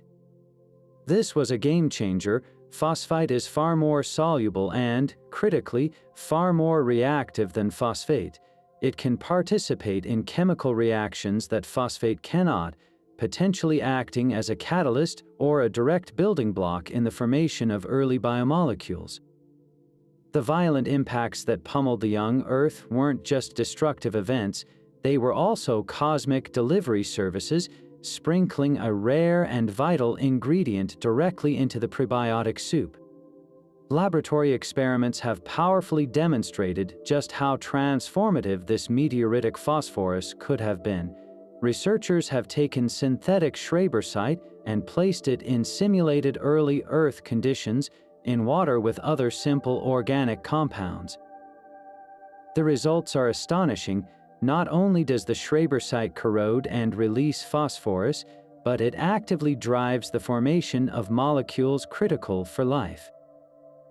In these experiments, scientists have observed the spontaneous creation of phosphorus-containing molecules like POP bonds, which are the exact same high-energy links found in ATP. They've even seen the formation of the phosphate sugar backbone that defines RNA, all catalyzed by the presence of this reactive meteoritic mineral. It's as if the schrebersite wasn't just a passive ingredient, but an active participant, a molecular workshop foreman guiding the chaotic soup of chemicals toward order and biological relevance. This isn't just chemistry happening, it's the universe showing us a plausible pathway from a sterile rock to the very architecture of genetics. This cosmic delivery system also helps explain a potential bottleneck in the timing of life's emergence. The period known as the Late Heavy Bombardment, around 4 billion years ago, was a time of intense asteroid and comet impacts. While it was once thought this would have sterilized the planet, it's now considered a potential period of enrichment. This bombardment could have delivered a massive, global infusion of soluble phosphorus right at the critical moment when other prebiotic chemistry was reaching a tipping point. The scarcity of phosphorus on Earth itself would have therefore been a temporary problem, solved by a celestial shipment that arrived just in time. This paints a picture of a solar system where the ingredients for life are not uniformly distributed, but are instead scattered across different bodies, with impacts acting as the great mixers and distributors, bringing together the isolated components needed to spark biology on worlds like our own. Of course, the story of phosphorus doesn't end with a meteorite impact. Once delivered in its soluble form, the phosphorus still had to be incorporated into the complex dance of early biochemistry. The phosphite delivered by schrebersite would have eventually oxidized into the phosphate that life uses today, but that intermediate, reactive phosphite stage may have been crucial for getting the whole process started. It could have provided the chemical energy or the catalytic push needed to form the first nucleic acid chains, acting as a sort of chemical starter motor before more sophisticated biological enzymes evolved to take over the job. The journey of phosphorus, from a locked-up terrestrial mineral to a reactive cosmic delivery, and finally to the core of our genetic and energy systems, is a powerful reminder that life's origin story is not just a tale of Earth alone. It is an interstellar narrative woven together from elements forged in stars and delivered across the void, each piece playing its part in the grand, unfolding mystery of how inanimate matter first learned to build, to power, and to replicate itself. Yet for all of its elegant potential, the RNA world presents us with a paradox. the very molecule that seems so perfectly suited to be the foundation of life, is also notoriously fragile and difficult to form under prebiotic conditions. This has led some scientists to ask a profound question: what if RNA wasn't the starting line, but was itself a product of an earlier, even more primitive system? What if there was a stepping stone, a simpler genetic system that bridged the gap between non-living chemistry and the complex world of RNA? This brings us to a fascinating and ingenious proposal known as the RNA World Hypothesis. PNA, or peptide nucleic acid, is a synthetic molecule first created in laboratories in the 1990s, but its structure is so fundamentally simple that it may have a natural prebiotic origin story, potentially making it the true pioneer of genetics. To understand PNA's appeal, we need to look at its elegant design. An RNA molecule has a backbone made of alternating sugar and phosphate groups, a structure that is chemically complex and, as we've discussed, challenging to form spontaneously. PNA, in a stunning act of simplification, replaces that entire sugar-phosphate backbone with a chain of linked amino acids similar to a very simple protein. This structure is a kind of molecular chimera, merging concepts from the protein world and the nucleic acid world. It retains the nucleobases, the A, G, C, and T or U that form the letters of the genetic code, but hangs them on a much more robust and potentially easier to form scaffold. This simpler backbone is a game changer. Unlike RNA, which is prone to breaking apart in water, especially when exposed to heat or certain metal ions, PNA is incredibly stable. It doesn't hydrolyze or break down in water easily. This means that in the warm, wet environments of the early Earth, a PNA molecule could have survived for vastly longer periods than a comparable strand of RNA, giving it the precious time needed to replicate, evolve, and perform its function without immediately falling apart. The true genius of PNA, however, lies in its ability to communicate. Just like DNA and RNA, PNA can engage in the beautiful, precise dance of base pairing. A strand of PNA can coil around a complementary strand of PNA, or even around DNA or RNA, forming a strong and stable double helix. This means it can act as a template for its own replication. One strand could have directed the assembly of a new, complementary strand from a pool of free-floating PNA building blocks, fulfilling the most basic requirement for heredity and evolution. The potential for a PNA world is clear. A population of these stable molecules could have evolved in the early oceans, learning to catalyze simple reactions and passing on their molecular recipes long before the more finicky RNA molecule was ever assembled. But how would these PNA building blocks have arisen in the first place? The raw materials are compellingly simple. Its backbone is derived from amino acids like glycine, which is the simplest amino acid and was likely abundant in the primordial soup and found abundantly in meteorites. The nucleobases are the same ones we've already discussed forming in interstellar ices and in Miller-Urey type experiments.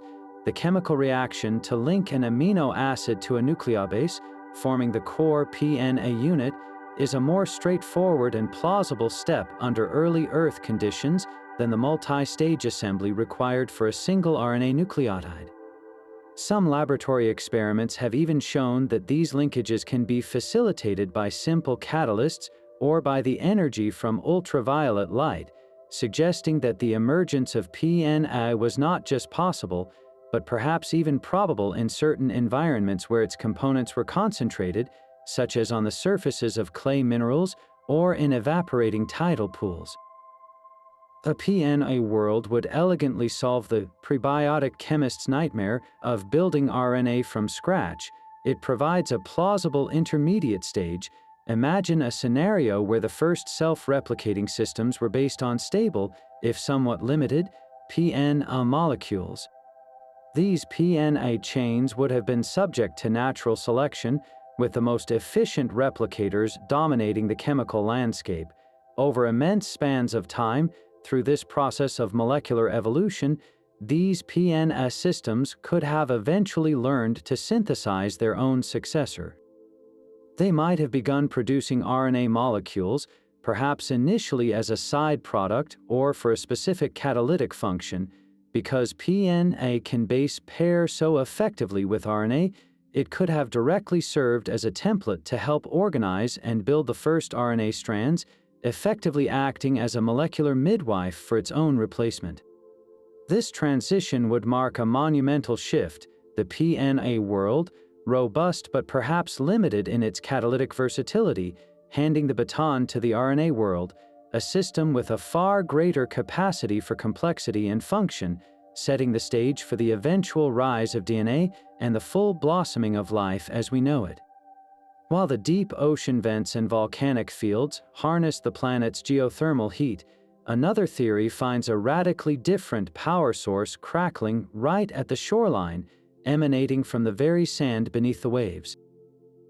This is the radioactive beach hypothesis, a concept that suggests the concentrated decay of unstable elements like uranium provided a unique, sustained, and localized energy source to kick-start life's chemistry. Picture an ancient black sand beach on the primordial Earth. These sands wouldn't have been the clean quartz we see today. They would have been heavy with dark, dense minerals washed out of volcanic rock, including minerals rich in uranium and thorium. Over millennia, wave action would have naturally sorted and concentrated these heavier grains, creating vast stretches of coastline that were, in effect, naturally occurring nuclear reactors quietly pulsing with energy. This wasn't the violent, explosive energy of a nuclear bomb, but something far more subtle and perhaps more useful, a constant, low-level trickle of radiation from radioactive decay. As atoms of uranium slowly break down over billions of years, they emit alpha particles, beta particles, and gamma rays. This steady bombardment would have had two critically important effects on the prebiotic environment.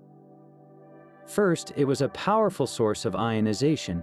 When this radiation passed through the shallow water and wet sand of the tidal zone, it would have ripped electrons away from the simple molecules present: water, nitrogen, carbon dioxide, creating a soup of highly reactive ions and radicals. These charged fragments are chemical nitroglycerin. They are desperate to form new bonds, dramatically increasing the reaction rates for forming more complex organic molecules from the simple raw materials available. It would have been like having a microscopic spark plug constantly firing throughout the beach sand, endlessly shuffling the chemical deck and dealing new molecular hands. The second crucial advantage was the sheer longevity of this power source. Unlike a lightning strike that is instantaneous or the ultraviolet light from the sun that disappears at night, radioactive decay is relentless. It provides a steady, uninterrupted flow of energy for thousands, even millions of years. This constant driving force could have sustained delicate chemical cycles that would have otherwise fizzled out. Imagine a nascent autocatalytic set, a fragile web of reactions just beginning to sustain itself. In an environment with fleeting energy, a single period of calm could mean extinction. But on a radioactive beach, the energy never stops. This stability would have allowed for incredibly slow, incremental refinements to these early chemical networks, giving them the time they needed to complexify and become robust enough to eventually transition into a true living system. This model also creates a perfect environment for the crucial process of concentration and cycling. The intertidal zone is a dynamic place, constantly cycled between wet and dry states by the tides.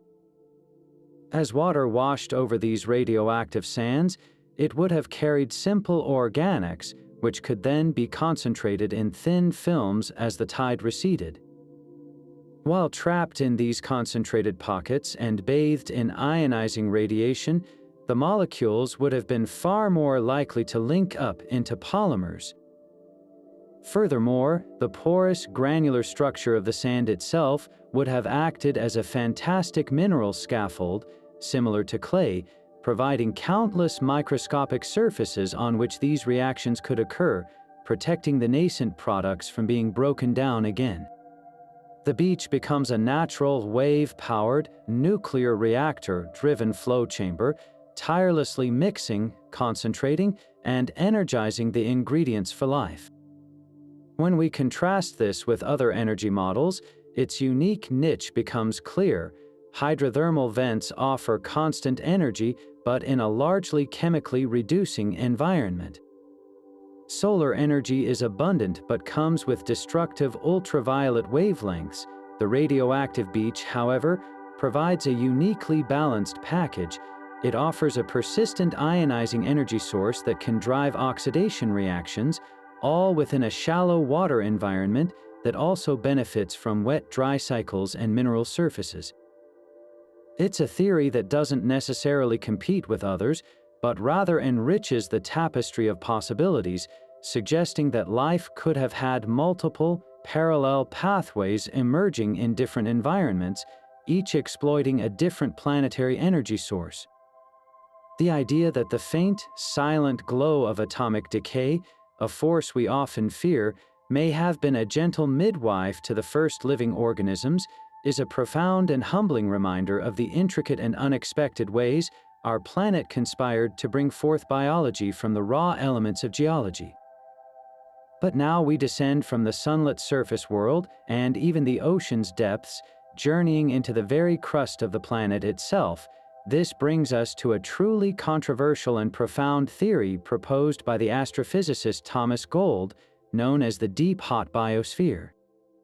Gold's radical idea suggests that the familiar life we see on the surface, the plants and animals and microbes, might just be a tiny, almost negligible fraction of the planet's total biomass. He proposed that a vast, hidden ecosystem exists deep within the Earth's crust, extending for miles downward, a world teeming with microbial life that feeds not on sunlight, but on the steady flow of hydrocarbons and other chemicals seeping up from the planet's mantle. This isn't just an interesting aside.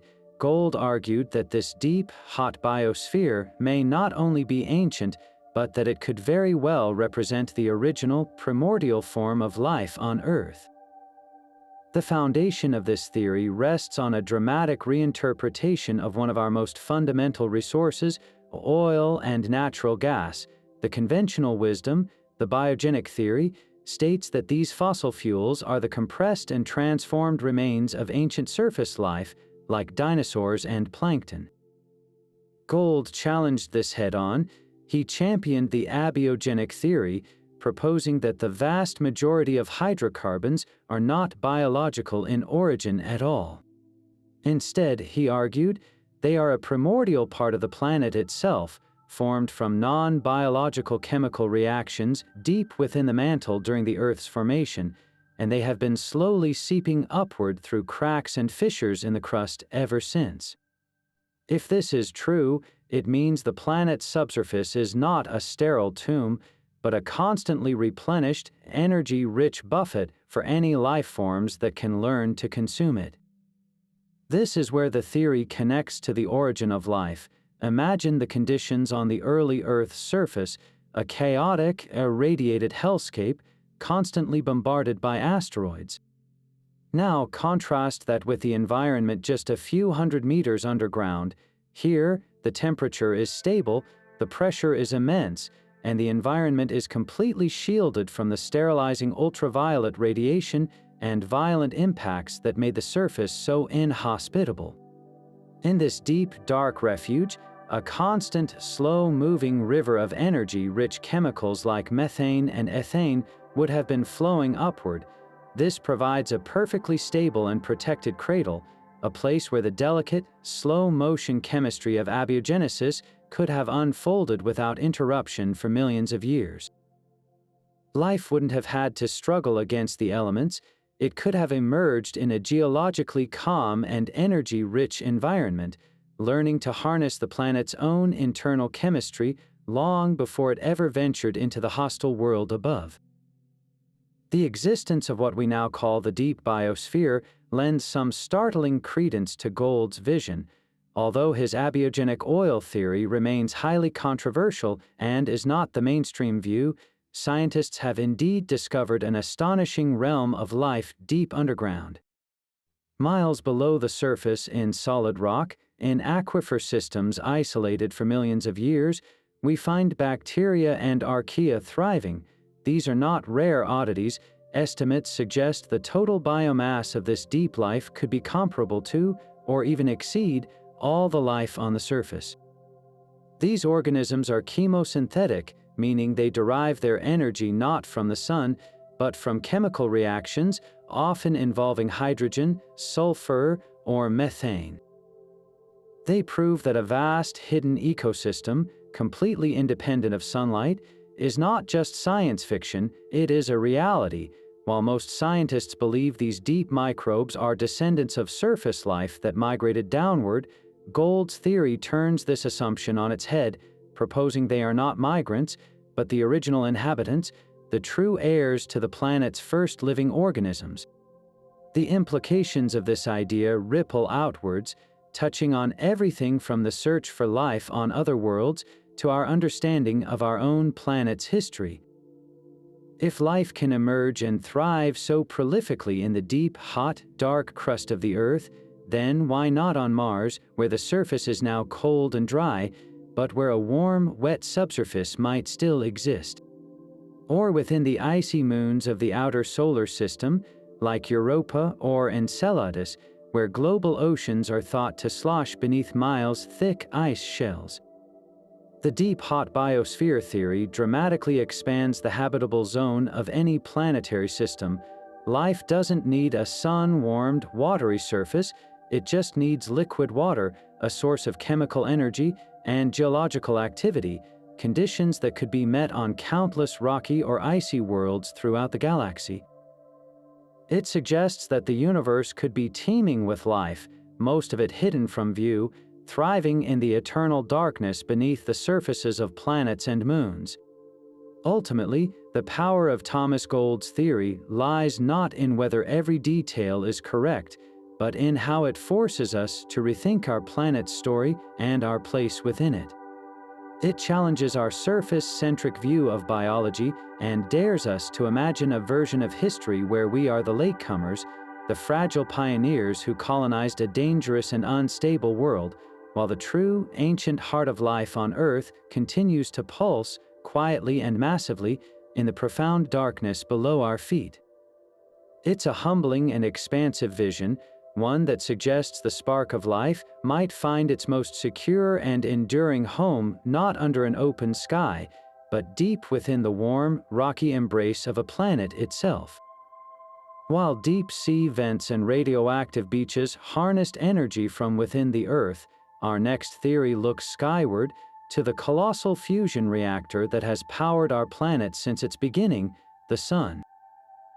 This is the photochemical origin theory, a concept that reframes one of life's greatest threats, the Sun's intense ultraviolet radiation, as one of its most vital creative forces.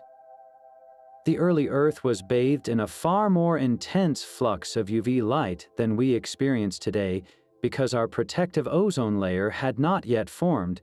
To any fledgling life forms, this would have been a deadly barrage, a sterilizing shower. But for the simple, non-living molecules that filled the primordial atmosphere and pooled in shallow waters, this same relentless energy may have been the very spark that set the entire prebiotic machinery in motion, driving the synthesis of the fundamental compounds that would eventually become the building blocks of biology. The process likely began high in the atmosphere, a vast and dynamic chemical reactor bathed in solar energy. The young Earth's air was a thick soup of simple gases: water vapor, carbon dioxide, nitrogen, and possibly methane and ammonia. As ultraviolet photons from the sun slammed into these molecules, they carried enough energy to break their chemical bonds, creating a chaotic soup of highly reactive fragments known as radicals and ions. These molecular shards, desperate to regain stability, would have immediately begun recombining in countless new configurations. It was a planet-wide, high-energy chemistry set where the constant input of solar power forced simple inorganic ingredients to form progressively more complex organic molecules. This atmospheric cauldron wouldn't have created life directly, but it would have been a prolific factory for life's raw materials, raining down a steady drizzle of prebiotic compounds onto the surface below. This concept of a light-driven genesis received its first major validation from the iconic Miller-Urey experiment, which we discussed earlier. While they used electrical sparks to simulate lightning, the energy source is secondary to the principle. Their work brilliantly demonstrated that energy flowing through simple gases can yield the building blocks of life, like amino acids, but sunlight, specifically UV light, offers an even more pervasive and nuanced driver. Laboratory experiments replicating early Earth conditions have shown that ultraviolet radiation is remarkably effective at catalyzing a wide range of crucial prebiotic reactions. It can drive the formation of formaldehyde and hydrogen cyanide, two molecules that are themselves key stepping stones for building sugars and nucleobases. Furthermore, UV light can facilitate the crucial process of fixing nitrogen, breaking the powerful triple bond of atmospheric nitrogen gas to make it available for incorporation into amino acids and the nucleobases of RNA and DNA. The shallow surfaces of the early oceans and lakes would have been another critical photochemical workshop. Imagine a tidal pool or a warm, shallow lagoon enriched with the organic compounds raining down from the atmosphere or leaching from rocks. Here, the photochemical reactions could continue and become more focused. The thin layer of water at the very surface, just millimeters deep, would have been permeable to UV light, creating a zone of intense chemical activity. In these sunlit interfaces, the same destructive UV radiation that broke molecules apart in the atmosphere could now help assemble them. For instance, the formation of the phospholipids that make up cell membranes has been shown to be driven by UV light in such environments. The energy from the photons can provide the necessary push to link fatty acids and phosphate groups together, creating the very molecules that would one day form the barrier between life and non-life. However, this theory must contend with the famous UV paradox. If ultraviolet light was so effective at creating the building blocks of life, how did those same fragile molecules survive its destructive power long enough to assemble into something more complex? This is where the environment provides an elegant solution. The very water in those shallow pools acted as a natural filter.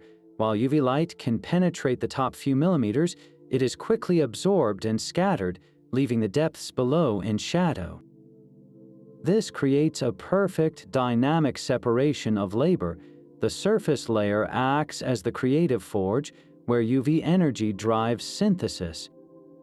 Then, through simple mixing or convection, these newly minted molecules can sink just a short distance into the protective darkness below, where they are safe from photodegradation and can interact with each other, link up into polymers, or become encapsulated within lipid vesicles. The system acts like a continuous production line, with the sun-powered synthesis happening at the top and the protected assembly occurring just underneath.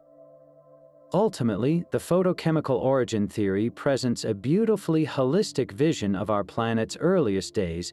It suggests that Earth was not a passive container where life happened to emerge, but an actively charging battery, with the sun continuously pumping energy into the system from above, just as geothermal vents were pumping energy from below. This constant planetary scale infusion of solar power ensured that the building blocks of life were not just a one-time, lucky occurrence, but a continuously replenished resource, a global shower of organic potential. It connects the vast, impersonal physics of our star directly to the intimate chemistry of our own origins, reminding us that the same light that sustains life today may have been the very artist that first sketched its outlines onto the blank canvas of a newborn world. Now, let's take a monumental step back, not just from our planet or our solar system, but from our entire universe. This brings us to a cosmological concept of breathtaking scale, a theory that reframes the question of life's origin from a biological puzzle into a fundamental property of reality itself. We are venturing into the territories of the multiverse and the anthropic principle. This idea suggests that the reason we find ourselves in a universe capable of fostering life is not due to a series of astonishingly lucky accidents, but because this is the only kind of universe in which beings like us could ever arise to ask the question in the first place. It proposes that the laws of physics and the fundamental constants that govern our cosmos are not arbitrary. They appear finely tuned for life because if they were even slightly different, no one would be here to notice. To understand this, we need to look at the cosmic rulebook itself. The universe runs on a set of fundamental forces and constants: the strength of gravity, the power of the nuclear forces, the mass of an electron, the exact amount of energy released when hydrogen fuses into helium. Scientists have discovered that these values are precariously balanced on a razor's edge. Consider the force of gravity. If it were even a tiny fraction stronger, the universe would have collapsed back on itself in a catastrophic, Big Crunch moments after the Big Bang. If it were slightly weaker, matter would have flown apart so rapidly that galaxies, stars, and planets could never have coalesced. Similarly, the strong nuclear force that binds atomic nuclei together has to be just right. If it were a little stronger, all the hydrogen in the early universe would have fused into helium almost instantly, leaving no fuel for the long-lived stars like our Sun that are necessary for life. If it were weaker, complex elements beyond hydrogen would never have formed at all, meaning no carbon, no oxygen, and no chemistry of life as we know it. This incredible precision is what physicists call the fine-tuning of the universe. The anthropic principle enters the stage as a potential explanation for this perplexing fine-tuning. In its simplest form, it states that the observed values of all physical and cosmological quantities are not equally probable. We can only observe values that are consistent with the existence of carbon-based life forms that can serve as observers. It's a selection effect, like a lottery winner marveling at their incredible luck. Of course, from the winner's perspective, winning seems astronomically unlikely, but someone had to win. In the same way, we find ourselves in a life-permitting universe because we couldn't possibly find ourselves in any other kind. This doesn't explain why the constants are the way they are, but it does reframe the surprise of their apparent tuning. We are not a miraculous exception to the rules of a hostile cosmos. We are a necessary consequence of the only set of rules that allows for our existence. This is where the concept of the multiverse elevates the anthropic principle from a philosophical observation into a tangible, though speculative, scientific framework. The multiverse theory proposes that our universe is not the only one. Instead, it is just one bubble in a vast, perhaps infinite, cosmic foam of universes, each with its own unique, randomly determined set of physical laws and constants. In this grand ensemble, the vast majority of these universes would be stillborn or sterile. Some might expand and collapse instantly, others might contain no stable atoms or forces capable of building complex structures.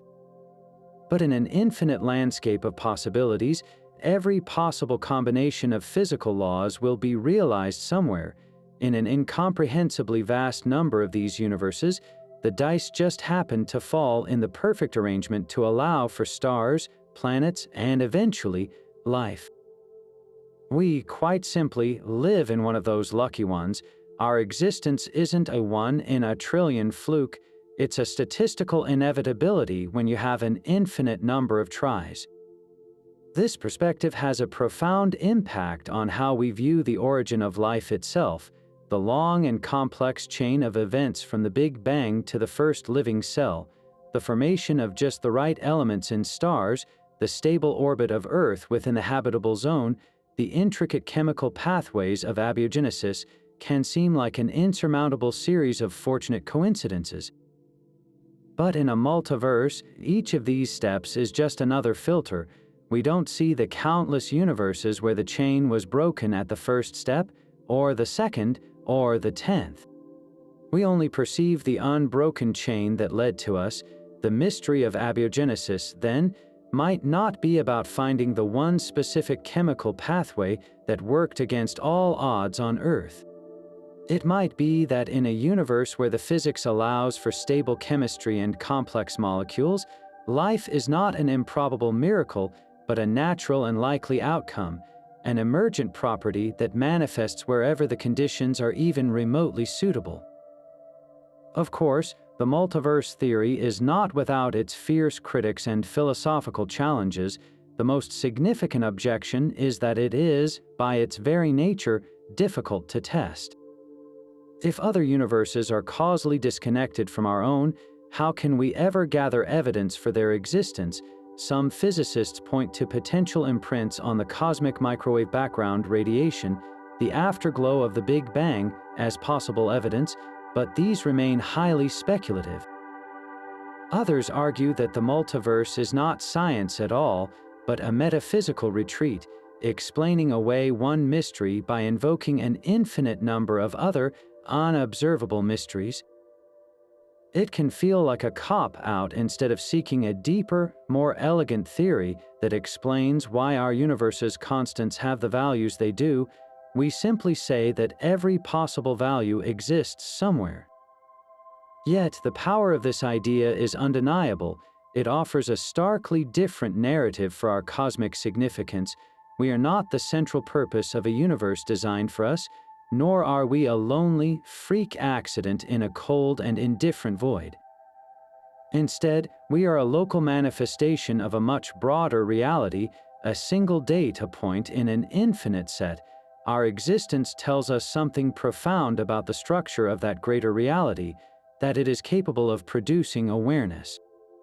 The origin of life, from this cosmological vantage point, becomes less about a specific event in a warm little pond 4 billion years ago, and more about the inherent potential for complexity and consciousness woven into the very fabric of a reality that is far vaster and more strange than we ever dreamed. It suggests that the first living organism was not just a product of its planetary environment, but a consequence of the universe's fundamental architecture, an architecture that, in at least one small corner of the multiverse, allowed chemistry to wake up and begin to wonder about itself. But what if we've been looking at one of life's greatest adversaries all wrong? What if the very entities we often view as mere parasites and hijackers were actually the original pioneers? This brings us to a truly radical inversion of our usual biological story, the viral origins hypothesis.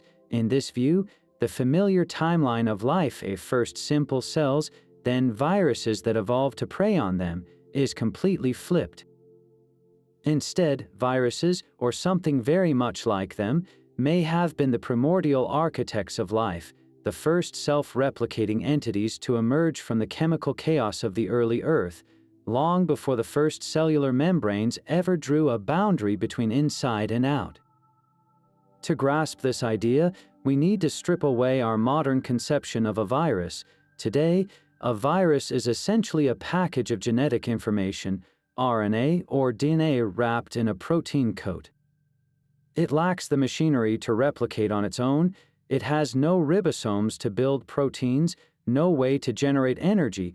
It is an absolute dependent, a biological freeloader that must invade a cell and hijack its sophisticated equipment to make copies of itself. This is why viruses are often not even considered truly alive by many definitions. but the viral origins hypothesis asks us to travel back to a time before cells existed. In this primordial world, there was no machinery to hijack, so what if these simple genetic parcels weren't always parasites? What if they were once free-living, self-replicating molecules that ruled the ancient world?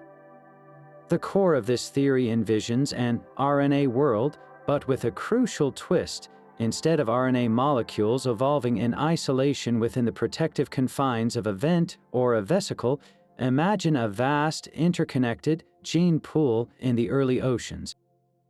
In this soup of nucleotides, the first molecules to achieve self-replication wouldn't have been part of a complex cellular system. They would have been naked strands of RNA replicating freely in the open water, using the ambient chemistry and energy sources around them. These pioneering replicators would have been subject to fierce natural selection. The ones that could copy themselves fastest and most accurately would come to dominate the biochemical landscape. Some of these RNA strands might have even evolved the ability to build simple protein coats around themselves, not to infect anything, but as a form of protection from degradation or as a way to help them find and interact with other molecules more efficiently. These would have been the very first virus-like particles, not as parasites, but as sovereign genetic entities. So, how did these independent agents become the dependent parasites we know today? The theory proposes a story of technological surrender. Imagine this world of free-floating viral genes. Now, imagine that somewhere, perhaps within the microscopic pores of a hydrothermal vent, a different kind of breakthrough is happening, the invention of the cell. A lipid membrane accidentally encapsulates a particularly successful set of metabolic molecules, creating a stable, self-contained compartment that can harvest energy and build complex molecules far more efficiently than the open ocean ever could. This early protocell has a major advantage in stability and complexity, but it likely struggled with one thing: reliably copying its own genetic material. This is where the virus-like entities saw an opportunity, or rather, where natural selection favored those that could exploit this new development. A viral RNA strand that could find its way into one of these early cells and use the cell's internal resources to replicate would have a massive advantage over its cousins still struggling in the harsh outside world. It wouldn't need to build its own replication machinery. It could simply borrow the cells. Over time, what began as an occasional interaction solidified into a permanent dependency. The viruses surrendered their independence for the sake of replication efficiency, and the cells, in turn, had to evolve defenses, sparking an ancient arms race that has shaped evolution ever since. Evidence for this startling idea can be found in the very fabric of our own cells. Look at the incredible diversity and sheer ubiquity of viruses. They are the most abundant biological entities on the planet, outnumbering stars in the galaxy. Their genetic material is incredibly varied. Some have RNA, some DNA, some have double-stranded genomes, some single. This diversity suggests a truly ancient origin, as if they are living fossils from a time before the modern, DNA-based system triumphed. Even more compelling is the existence of what are called giant viruses, like mimavirus and pandavirus. These are colossal, complex viruses that are larger than some bacteria and possess genes for functions you wouldn't expect a parasite to need, including parts of the protein-making machinery itself. Some scientists interpret these giants as relics of a more complex past, perhaps descendants of a time when their ancestors were more free-living and possessed a more complete set of molecular tools they later discarded as they perfected their parasitic lifestyle. Furthermore, the line between a virus and a piece of our own genome is blurrier than you might think. A huge portion of the human genome, over 40%, is composed of genetic sequences that have the hallmarks of viral origins. These are the remnants of ancient retroviruses that infected our ancestors millions of years ago and ended up getting incorporated into our own DNA. In many cases, these viral sequences are no longer harmful. Some have even been co-opted by our bodies to serve essential functions, like the formation of the placenta in mammals. This intimate relationship, where the genetic legacy of viruses is literally written into our own blueprint, suggests a deep, shared history that stretches back to the very dawn of life. We are not just fighting viruses, we are in part made of them. Of course, the viral origins hypothesis is not without its own set of puzzles. The biggest challenge is the same one that plagues the standard RNA world: the inherent fragility of these molecules and the difficulty of achieving self-replication without a protective container. Critics argue that it's hard to see how naked RNA could have survived and replicated efficiently enough in the open environment to outcompete other chemical systems. The theory also has to contend with the fact that all known viruses rely entirely on the genetic code of their hosts. They use the same nucleotide alphabet and the same basic rules for translating genes into proteins. This universal genetic code suggests that either viruses evolved after the code was already established in cellular life, or that they were present at its creation and helped standardize it. The debate is far from settled. Ultimately, the power of the viral origins hypothesis is in the profound perspective shift it demands. It challenges our tendency to see evolution as a linear march toward complexity, with humans at the pinnacle. Instead, it presents a world where the simplest possible replicators, the ultimate minimalists, were the true innovators. It suggests that parasitism is not a primitive state, but can be a sophisticated evolutionary strategy that emerged from a position of early dominance. In this story, viruses are not just mindless invaders, they are the ghosts of biology's past, the wandering descendants of life's original genetic experiment, forever reminding us that the first spark of life may not have been a cell, but a simple, selfish strand of code that learned to copy itself, and in doing so, set the stage for everything that was to come. Returning to the depths, we find a more refined and perhaps even more compelling version of the hydrothermal vent hypothesis. This is the alkaline vent theory, a concept that takes the basic idea of a submarine cradle and elevates it with a specific, ingenious focus on electrochemistry.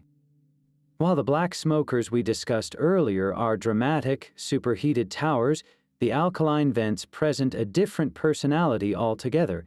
They are often called lost cities, not for any connection to Atlantis, but for their stunning, otherworldly structures that resemble crumbling ruins or intricate cathedral spires.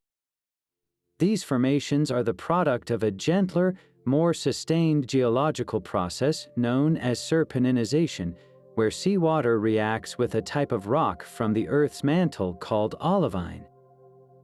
This reaction is a geochemical powerhouse.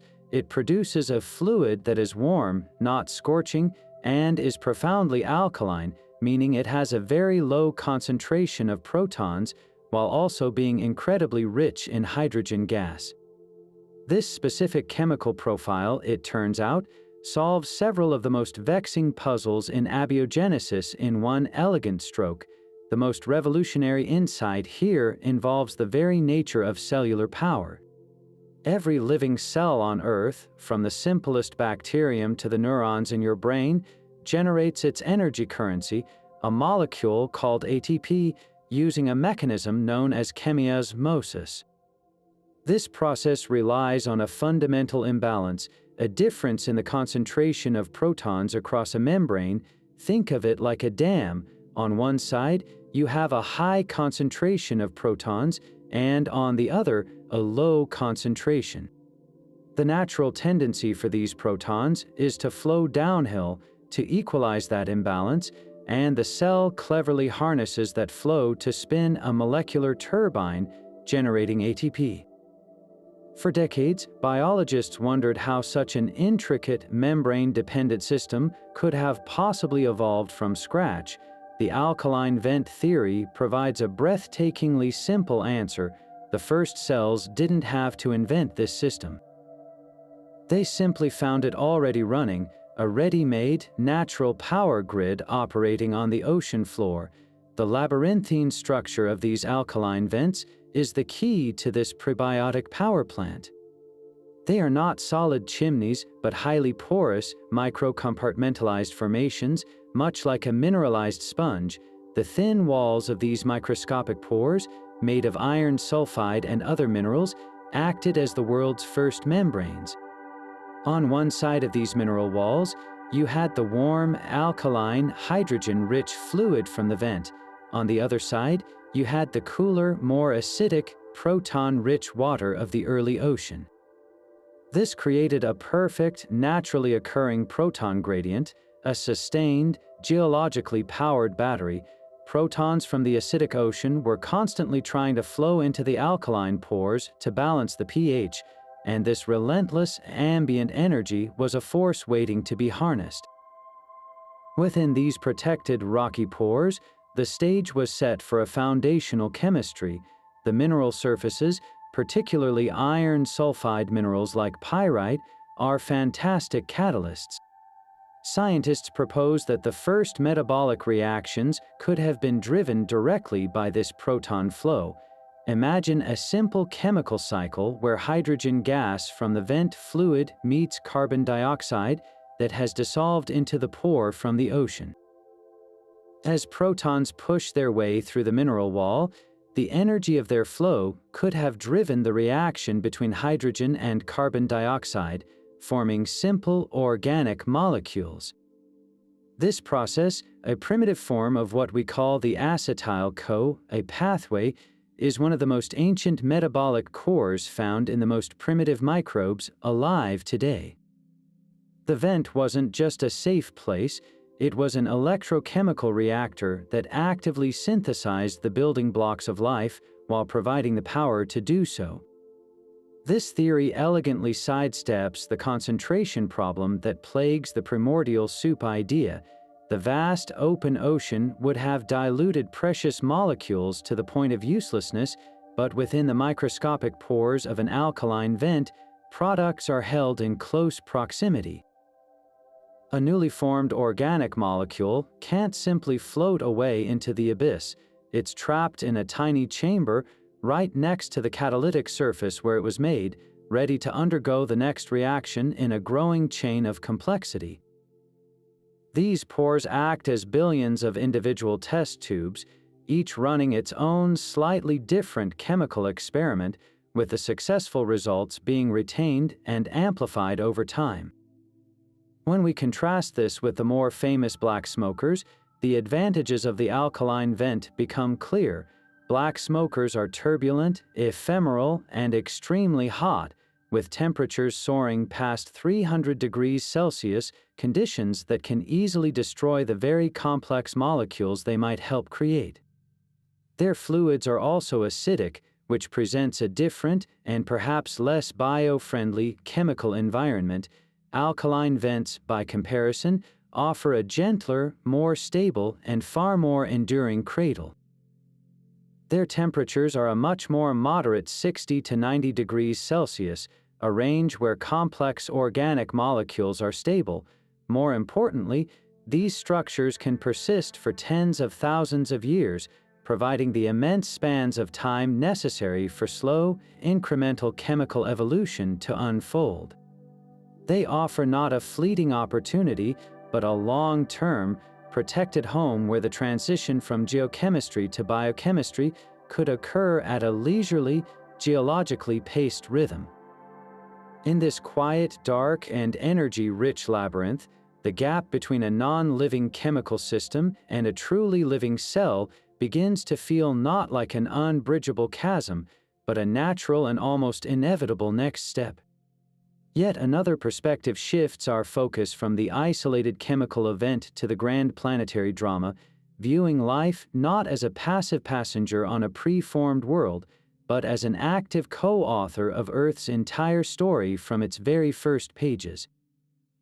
This is the essence of the Gaia hypothesis, proposed by the independent scientist James Lovelock in the 1970s, while not a specific theory for how the first molecule replicated, Gaia provides a profound and sweeping framework for understanding what happened next. It suggests that from the moment life emerged, it began a continuous, inseparable dance with the planet's geology and atmosphere, engaging in a feedback loop that transformed both the living and the non-living into a single, complex, self-regulating system. Life didn't just appear on Earth, it began to tune the Earth, creating conditions for its own perpetuation. Lovelock's initial insight came from an unexpected place: his work with NASA on methods to detect life on Mars. He reasoned that if life existed on another planet, it would have to leave a detectable signature in the atmosphere. A dead planet, like Mars, would have an atmosphere in a state of chemical equilibrium, dominated by stable, unreactive gases. But a planet with life would have an atmosphere brimming with reactive gases that should, in theory, react with each other and disappear unless something was constantly replenishing them. When he looked at Earth, he saw exactly this disequilibrium. Our air is a bizarre, unstable mixture of 21% oxygen, which is highly reactive and should quickly bind with rocks and other gases, alongside a significant amount of methane, which reacts explosively with oxygen. The only thing keeping this unstable cocktail from settling into a quiet equilibrium is the continuous, frenetic activity of life itself, photosynthesizers pumping out oxygen, and microbes and other organisms producing methane and other gases. The planet's atmosphere itself is a product of life, a global extension of its metabolism. Applying this lens to the origin of life reframes the entire narrative.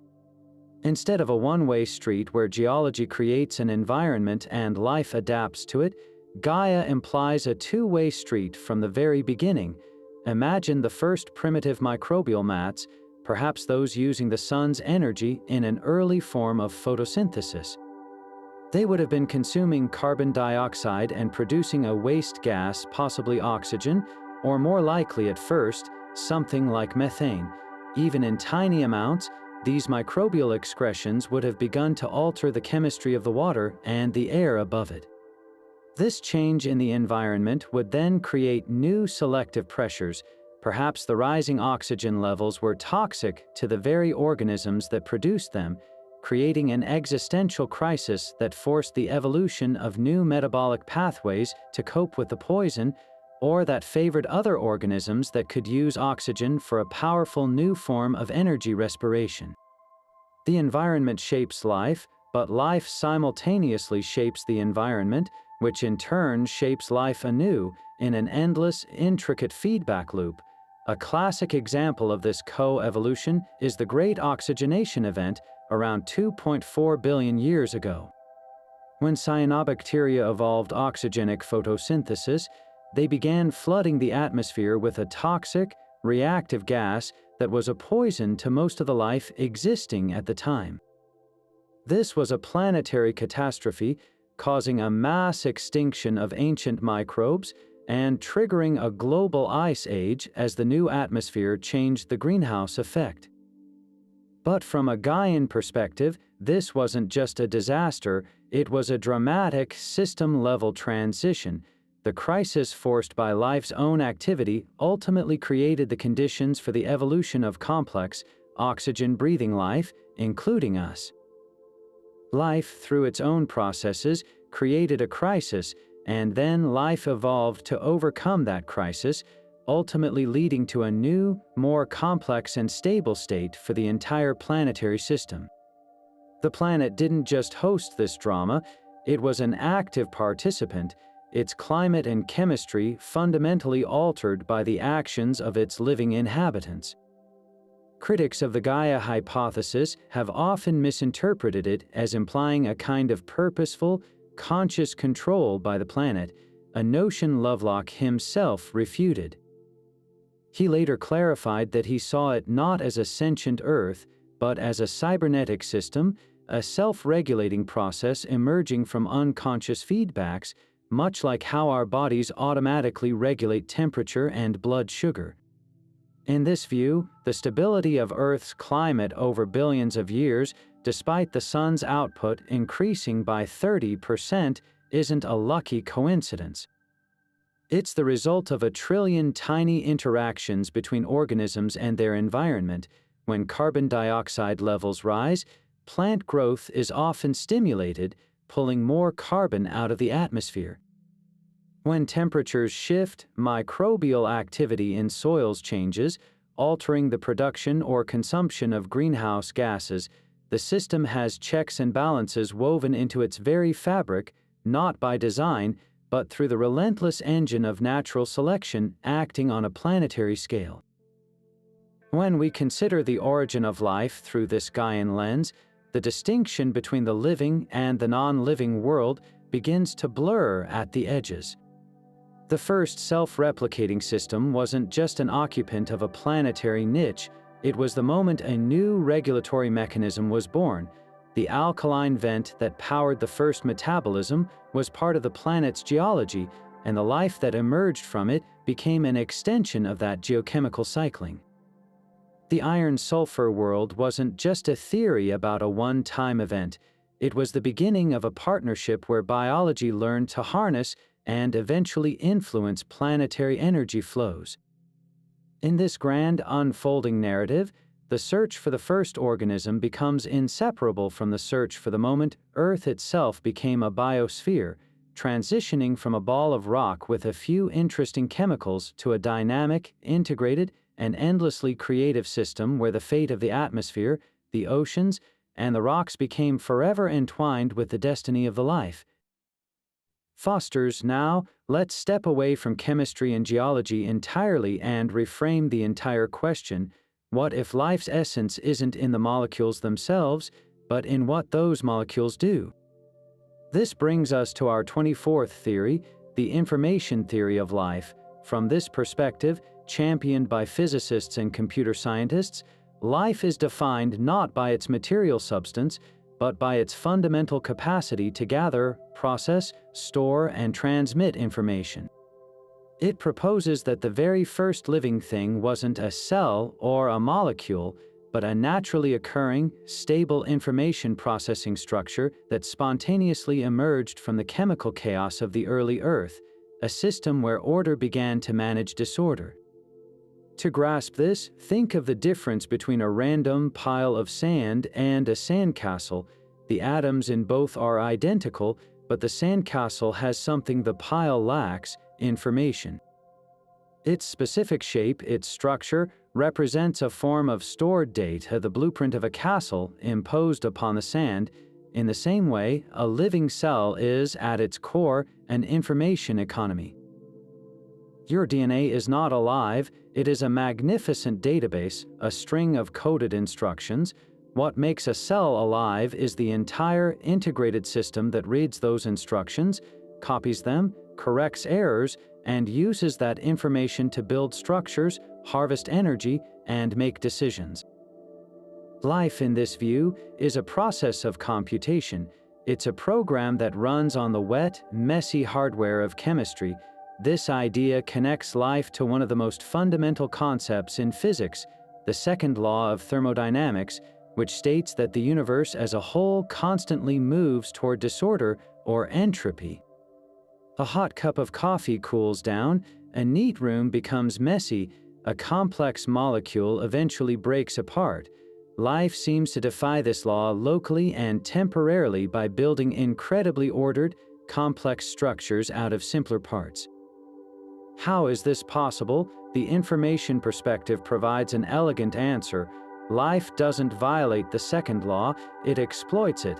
A living organism is an open system that takes in energy and uses it to maintain its internal order.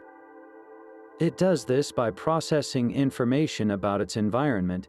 It's a localized pocket where information is used to fight back against the universal slide into chaos, creating islands of concentrated meaning in a sea of randomness. So, what would such a primitive information processing system look like long before DNA or cells?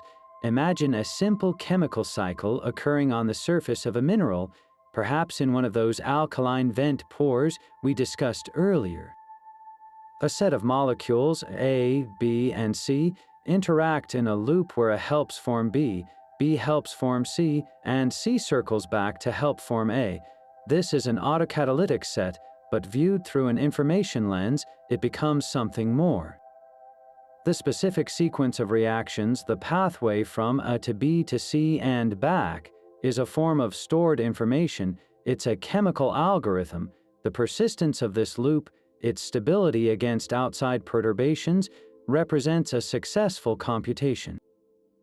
It's a simple program that has successfully encoded the instruction, maintain this cycle. This system is processing information about its own chemical state and acting to preserve it, the most basic form of a goal-oriented behavior. The transition from such a simple chemical algorithm to something we would clearly recognize as life involves the development of a crucial new layer, a symbolic memory. In all modern life, DNA acts as this memory. The sequence of nucleotides, the A's, G's, C's, and T's, is a symbolic code. The molecule cytosine doesn't look or act like the amino acid it ultimately helps to specify. The connection is arbitrary, like the letters on this page having no inherent connection to the concepts they represent. This abstraction is powerful because it separates the software from the hardware. The same genetic software can, in theory, run on different biochemical hardware. The emergence of this symbolic storage, likely first in RNA, was the moment information broke free from its immediate chemical context, allowing for open-ended evolution and the explosive growth of complexity that followed. But to truly understand the dawn of cellular life, we need to move beyond abstract theories of information and energy and look at a specific, tangible candidate for what that first truly successful organism might have been. This brings us to our 25th theory, the methanogen first hypothesis. Here, we narrow our focus from vast planetary systems to a specific, humble class of microbes known as methanogens, and the startling proposal that the very last universal common ancestor of all life on Earth, the organism we call LUCA, was not a generalized protocell, but a sophisticated hydrogen-eating, methane-producing archaeon that thrived in the dark, hot, oxygen-free depths of the Earth. Methanogens are a type of archaea, a domain of life as ancient and fundamental as bacteria, though they were only classified separately in the late 1970s. What makes methanogens so special is their unique and powerful metabolism. They are masters of a process called methanogenesis, where they consume simple gases, carbon dioxide and hydrogen, and use them for energy, releasing methane as a waste product. This might sound like a niche trick, but in the context of the early Earth, it was a world-changing innovation. Our planet 4 billion years ago was a profoundly different place, with an atmosphere likely rich in carbon dioxide and hydrogen, and completely devoid of oxygen. In this chemical landscape, a methanogen's diet was the ultimate fast food, an abundant and readily available energy source. They wouldn't have had to compete for sunlight or complex organic molecules. They could feast on the very gases bubbling up from the planet's interior, turning the planetary exhaust into a private power supply. The genetic case for methanogens being truly ancient is compelling when scientists compare the genomes of all modern life, bacteria, archaea, and eukaryotes like us. They can work backwards to reconstruct the likely genetic toolkit of LUCA. This isn't about finding a specific fossil, but about using computational biology to trace the family tree of genes to their deepest possible root.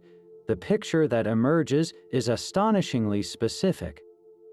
The genes that are universal, present in every single branch of life, point to an organism that was already remarkably complex.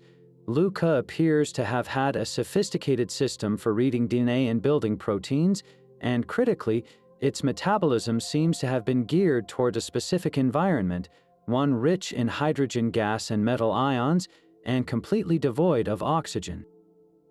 This genetic portrait aligns perfectly with the lifestyle of a methanogen, an organism that thrives in exactly those conditions and possesses the unique, complex enzymes required for methanogenesis. Furthermore, the very enzymes that methanogens use are molecular fossils in their own right, containing echoes of a world before biology.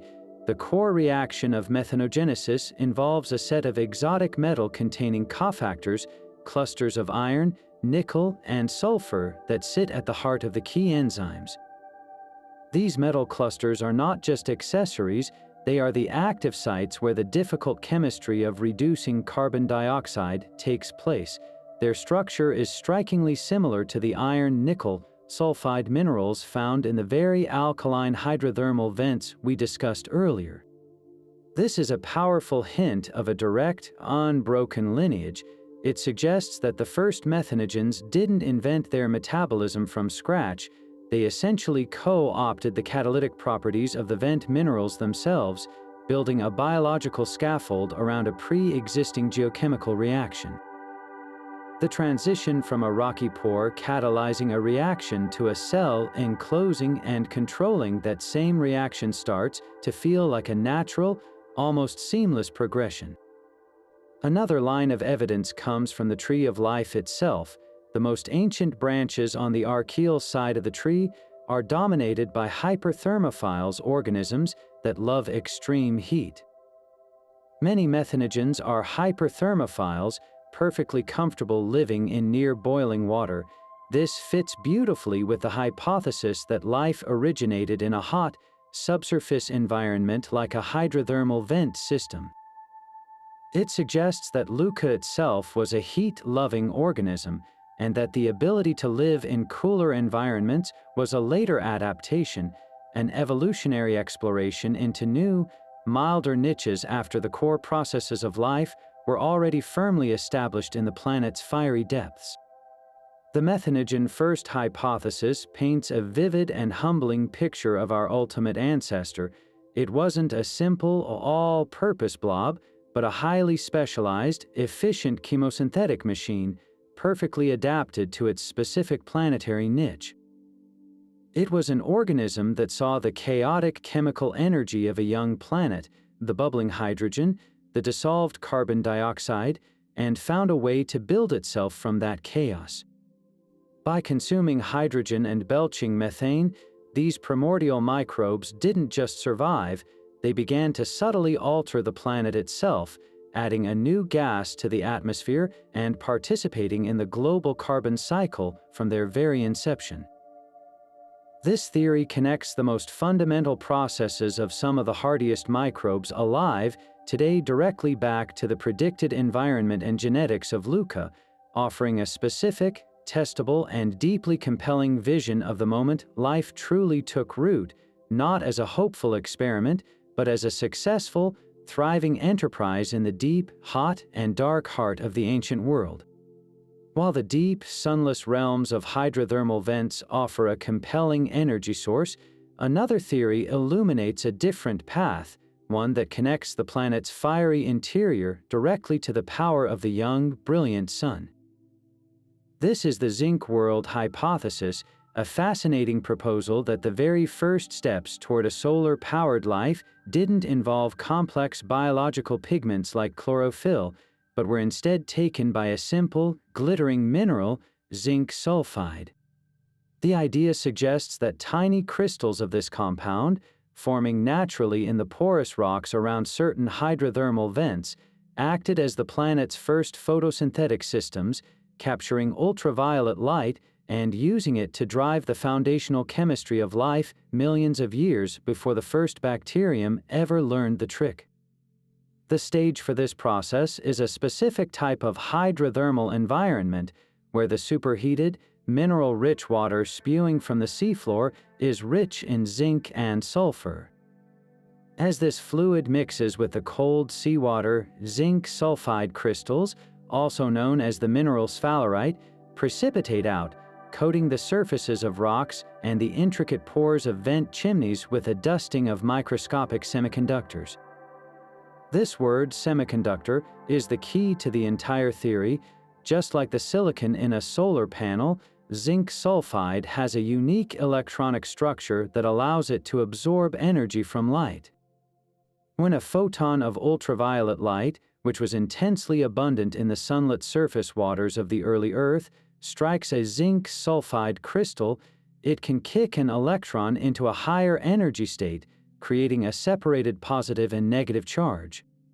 This charge separation is a form of captured solar energy, a ready-to-use packet of power that could have been harnessed to drive chemical reactions. This is where the theory becomes truly revolutionary. The energized electrons on the surface of these zinc sulfide crystals could have been used to perform a crucial piece of biological chemistry, carbon fixation. This is the process of taking carbon dioxide, a simple gaseous molecule, and reducing it, adding electrons and hydrogen to it to form more complex, energy-rich organic molecules like formic acid, formaldehyde, or acetic acid. In modern life, this is a complex enzyme-catalyzed process, but the Zinc World Hypothesis proposes that on the surfaces of these glittering mineral crystals, it was happening abiotically. The crystal was acting as both the light-harvesting antenna and the catalyst, using solar energy to build the very carbon skeletons that would later become the building blocks for proteins, sugars, and nucleic acids. It was a geochemical photosynthesis, a partnership between a mineral and sunlight that was setting the table for biology. This environment provides an elegant bridge between the chemically rich but lightless world of the deep sea vents and the energy-rich but potentially destructive sunlit surface. The zinc sulfide crystals would have formed most abundantly in shallow water hydrothermal systems where volcanic activity met the photic zone. Here, the mineral surfaces were bathed in UV light, but the surrounding water and the rocky structure itself offered some protection from the most damaging effects of the radiation. This created a perfect, focused laboratory. The vent provided a continuous flow of chemical reactants zinc, sulfide, carbon dioxide, and other dissolved metals. The sun provided the energy, and the semiconducting crystals provided the crucial interface where the two could interact productively, synthesizing and concentrating organic molecules in a protected, energy-rich niche. The legacy of this primordial solar technology might even be etched into the machinery of our own cells, the active sites of several key enzymes involved in carbon metabolism, including carbonic anhydrase, which manages carbon dioxide in our blood, and alcohol dehydrogenase, rely on a zinc atom at their core to function. This is a tantalizing hint. It's as if biology, once it evolved, looked back at the geochemical world that gave it birth and co-opted the most effective catalyst it could find, building sophisticated protein structures around a zinc ion that was already a proven expert at manipulating carbon molecules. The zinc in our enzymes could be a molecular fossil, a remnant of a time when the entire bioenergetic process was run by inorganic crystals glittering in the ancient sun, quietly laying the foundation for the day when life would finally learn to build its own solar panels and claim the surface world for itself. Now picture a sky that has been calm for millennia suddenly torn apart by a brilliant, terrifying streak of fire. This is not a small meteorite, but a colossal comet, a mountain of ice and rock that has journeyed for billions of years in the deep freeze of the outer solar system. It screams through the thin, early atmosphere and slams into the Earth with the energy of 1,000,000 nuclear bombs. The immediate effect is apocalyptic, a flash of incandescent heat, a globe-shaking shockwave, and the vaporization of rock and ocean.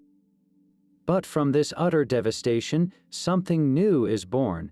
The impact carves out a vast crater, and as the steam condenses and the rain begins to fall, it fills with warm water.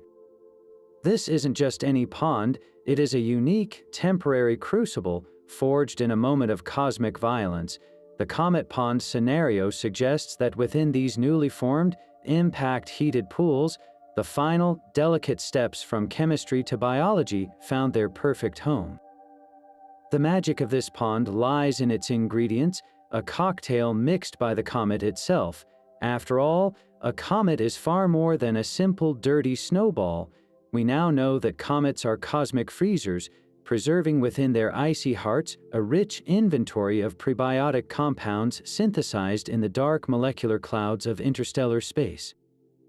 As this comet plunged into our atmosphere and fragmented, it didn't just deliver water, it delivered a concentrated payload of extraterrestrial organics. Imagine this warm pond, steaming in the aftermath of the impact. Its waters are not empty, they are a thick, rich broth, swirling with amino acids, the building blocks of proteins, nucleobases like adenine and guanine that form the letters of our genetic code, and even the sugars and lipids needed for energy and membranes. This isn't a dilute primordial soup that would take eons to concentrate. This is an instantaneous, planet-wide delivery of a pre-mixed biochemical toolkit, all dumped into a single, contained location. But the pond offers more than just a concentration of raw materials. It provides the perfect physical and chemical conditions for assembly. The impact would have churned up the underlying geology, mixing this extraterrestrial bounty with terrestrial minerals, clays, metal sulfides, and phosphates that are washed into the new basin. These minerals, as we've seen with other theories, act as powerful catalysts and scaffolds. The surfaces of clay particles could line up nucleotides, facilitating the formation of the first RNA strands. Metal sulfides could drive primitive metabolic cycles, and the heat from the impact itself is crucial. It isn't the sustained, intense heat of a volcano that would destroy complex molecules, but a gentle, residual warmth that slowly dissipates over centuries.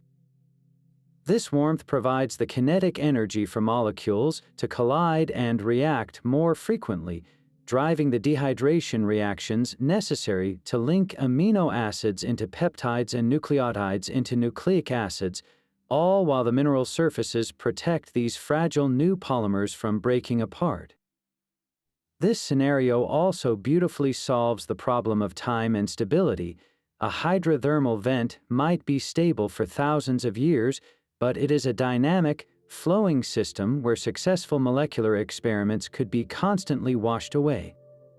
A tidal pool is subject to the whims of evaporation and dilution, but a large, deep impact crater pond offers a remarkable combination of isolation and connectivity. It is a contained system, a giant, natural test tube where molecules can interact for centuries without being diluted into a vast ocean. Yet it is not entirely closed. Rainfall and runoff can bring in new minerals and compounds, while thermal currents and waves within the pond ensure constant mixing, allowing different chemical systems to encounter one another and potentially form more complex partnerships. It creates a stable yet dynamic environment where a fragile, self-replicating system would have the precious time it needs to establish itself, to grow, and to complexify without immediate interruption. Ultimately, the comet pond scenario provides a breathtakingly elegant synthesis of many of the ideas we've explored. It incorporates the extraterrestrial delivery of Panspermia, not of life itself, but of its most sophisticated building blocks.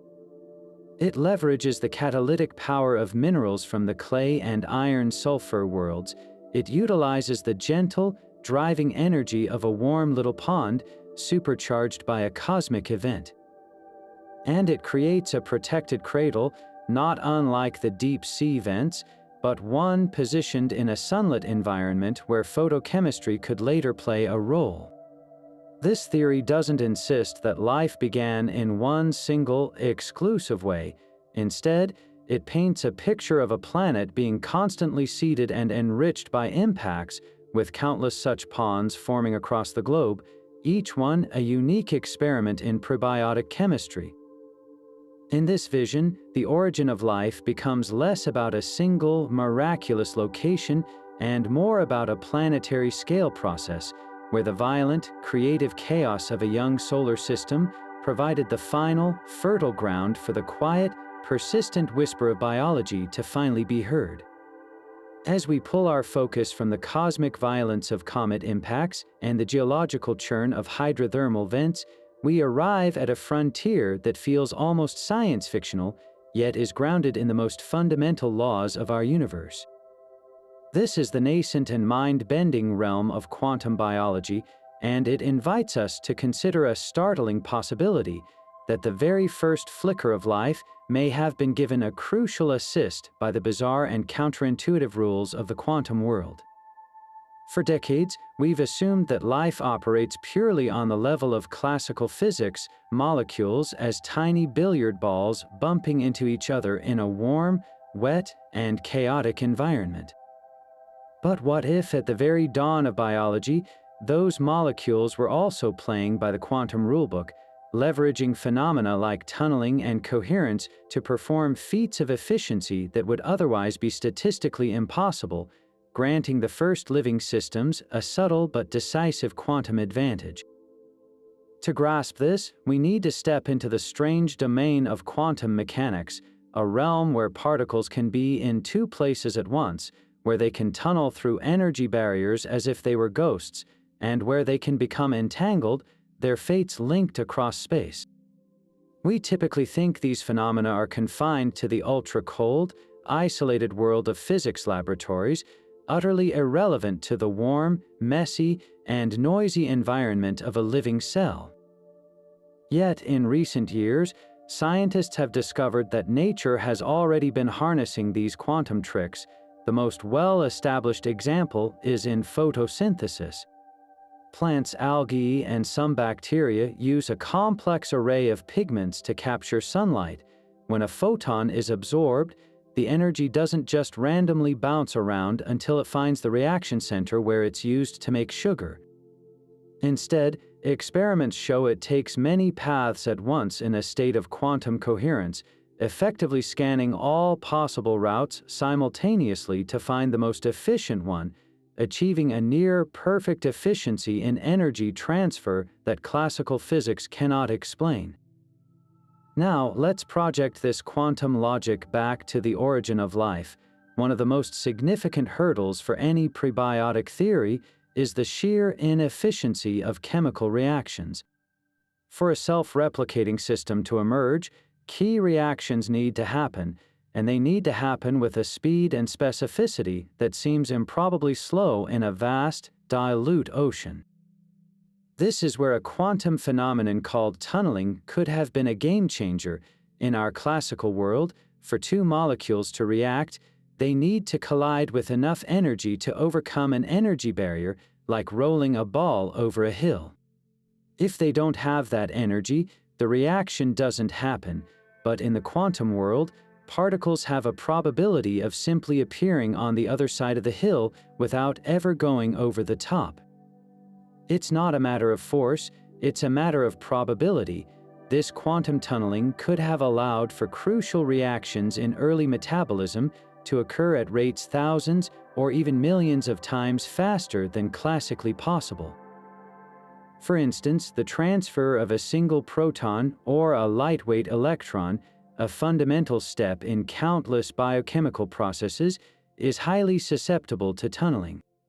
A primitive metabolic cycle, perhaps clinging to the surface of a pyrite crystal in an iron-sulfur world, could have been dramatically accelerated if its key electron transfers were boosted by this quantum shortcut.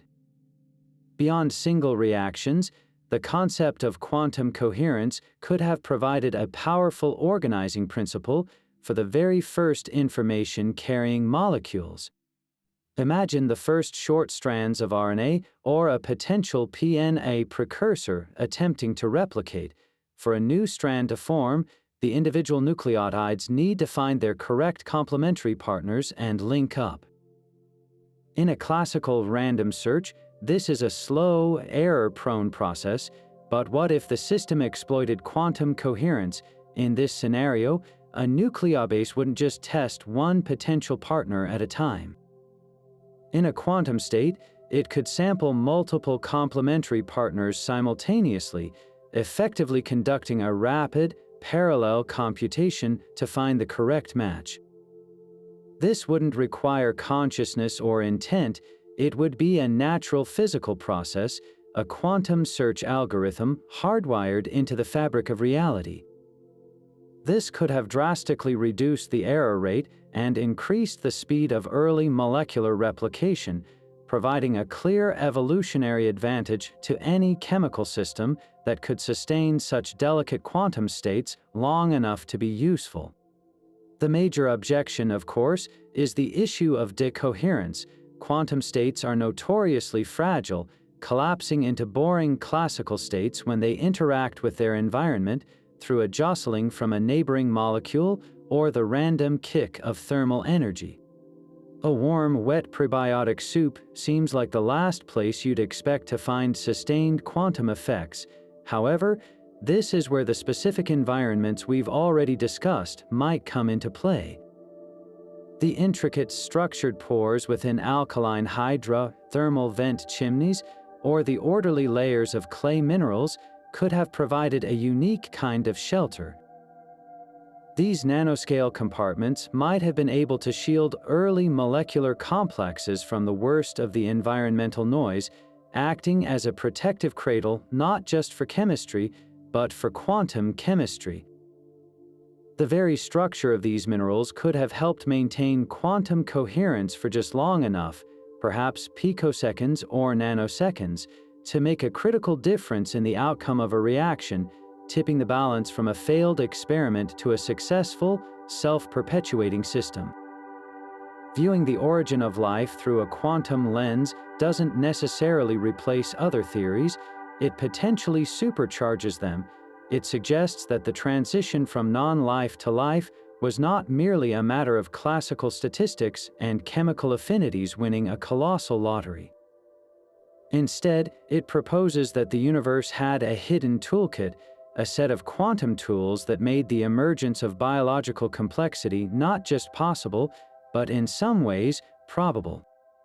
The first living organism, then, may not have been the product of a long, slow war of attrition between mindless molecules, but the beneficiary of a subtle, pre-existing harmony in the laws of physics, a harmony that allowed for efficiency, specificity, and information processing on a scale that classical chemistry alone could never achieve. It's a vision that deeply entwines the fate of life with the most fundamental nature of reality, suggesting that the spark we seek was not just chemical, but quantum mechanical, a tiny, coherent flicker in the warm, quantum darkness of the early Earth. As we've journeyed through these theories, from the quantum realm to cometary impacts, a profound and almost philosophical question begins to surface, one that challenges the very narrative we've constructed around life's beginnings. We've largely explored life's origin as a series of chemical and physical problems to be solved, a set of difficult but surmountable hurdles. But what if we've been looking at it through the wrong lens entirely? What if the emergence of life was not a fantastically improbable victory against the universe's tendency toward disorder, but rather a natural and even expected expression of its deepest laws? This brings us to a perspective that is less a single theory and more a fundamental shift in worldview, the idea that the universe possesses an inherent aesthetic, a built-in tendency toward complexity, self-organization, and, ultimately, life. It's the notion that under the right conditions, chemistry doesn't just allow for biology, it actively yearns for it. To understand this, we need to reframe our relationship with one of physics' most sacred laws, the second law of thermodynamics. We are taught that this law dictates the inevitable increase of entropy, a universal slide from order to disorder, a sandcastle washes away, a hot drink cools to room temperature, and stars eventually burn out. From this vantage point, life appears to be a defiant rebel, a temporary, localized reversal of the cosmic trend, building intricate structures and preserving information in the face of relentless chaos. But this perspective may be incomplete. The second law doesn't simply demand that everything falls apart, it demands that energy flows. It is this relentless, driving flow of energy that becomes the great sculptor of complexity. Think of a whirlpool in a flowing river. The whirlpool is a stunningly organized, dynamic structure, but it doesn't exist in spite of the river's flow, it exists because of it. It is a natural, spontaneous manifestation of energy moving through a system, seeking the path of least resistance. In the same way, life can be seen as a particularly stable and intricate kind of whirlpool, a self-sustaining vortex of matter and energy that emerges naturally when the flows of solar radiation, geothermal heat, or chemical gradients are just right. We see this principle of self-organization at work everywhere we look in the non-living world, long before we ever get to biology. Consider a snowflake. No two are ever alike, yet each one forms a perfectly symmetrical, incredibly complex crystal structure, emerging spontaneously from the chaotic dance of water vapor in a cold cloud. Or look at the majestic, swirling bands of a hurricane, a vast engine of organized wind and rain born from the simple temperature difference between the warm ocean and the cool upper atmosphere. These are not living things, but they are undeniably complex, ordered systems that arise naturally from the interplay of physical laws and energy flow. They are hints that the universe has a native creativity, a built-in capacity for generating pattern and form. Abiogenesis, from this viewpoint, is simply the point where this universal creativity graduated from making beautiful patterns to making systems that could perceive their own beauty, where physics and chemistry gave rise to a process that could not only exist, but could reflect upon its own existence. This idea finds a powerful voice in the work of scientists like Stuart Kauffman and his concept of order for free. Kauffman argues that as chemical systems become more diverse and interconnected, they reach a critical threshold where vast, interlocking networks of autocatalytic cycles, sets of reactions that mutually sustain one another, are not just possible, but statistically inevitable. It's a phase transition, much like the moment when scattered, randomly moving water molecules suddenly lock into the structured lattice of ice. In the rich, diverse chemical soup of the early Earth, the spontaneous emergence of self-sustaining, self-replicating molecular systems wasn't a one-in-a-trillion-long shot. It was a phase into which the chemistry of the planet was destined to cross. Life, in this sense, is not a miracle in the sense of a violation of natural law, but a miracle in the sense of a magnificent and profound expression of it, an emergent property that blossoms when matter and energy are allowed to interact with sufficient freedom and diversity over immense spans of time. This perspective doesn't just change how we see our own origins, it fundamentally alters how we might see the cosmos. If the laws of physics have a natural inclination toward complexity and self-organization, then life is not a lonely, fragile anomaly. It is a cosmic imperative on any wet, rocky world with a stable energy source, be it the light of a star or the heat of a planet's core, the same beautiful, convoluted dance would likely begin. The specific molecules might differ, the genetic code might be written in another language, but the outcome, a self-perpetuating, evolving system that maintains its order against the tide of entropy, would be a common feature of the universe. We are not accidental tourists in an indifferent void, we are a local manifestation of a universal process, a flowering of a tendency woven into the fabric of reality itself. The first living organism, then, becomes less of a singular invention and more of a cosmic awakening, the moment when a small part of the universe, here on Earth, stirred into a new state of being, one capable of looking back at the stars and beginning, at last, to understand. But as we reach the 30th and final theory on our list, we step across a threshold from the scientifically speculative into the realm of the philosophically profound. This is the simulation hypothesis, an idea that has leapt from science fiction into serious discourse, suggesting a possibility that fundamentally reframes everything we've discussed so far. What if our universe, with its 13.8 billion-year history, its galaxies, its planets, and the intricate story of life's origin on Earth, is not the base level of reality? What if it is an elaborate, constructed simulation, a kind of hyper-advanced video game running on the computer of a civilization so technologically mature that their capabilities are indistinguishable from what we would call magic? In this scenario, the origin of life wasn't a difficult chemical puzzle solved by natural processes, but a line of code written by a programmer, a deliberate feature in a cosmic-scale digital creation. The modern popularization of this idea is often credited to the philosopher Nick Bostrom, who framed it not as a certainty, but as a disquieting logical possibility. His argument, known as the simulation argument, rests on a few key premises about the future of technological civilization.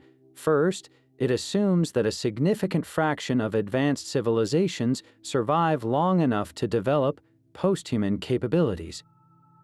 Second, it posits that these civilizations would have access to computational power so vast that they could run vast numbers of highly detailed simulations of their own ancestral past. And third, it suggests that these simulated beings might eventually become conscious, self-aware entities within the simulation. If all these are true, Bostrom reasons, then the sheer number of simulated minds would come to vastly outnumber the number of original, base reality minds. Therefore, statistically speaking, if you are a conscious being, the odds are far greater that you are living inside one of these countless simulations than in the one and only original reality. We are not likely to be the original, but rather one of the many digital echoes. This hypothesis forces us to confront some of our most basic assumptions about what is real. If our universe is a simulation, then the laws of physics are not fundamental truths discovered through experimentation. They are the programmed rules of the simulation, the source code of reality.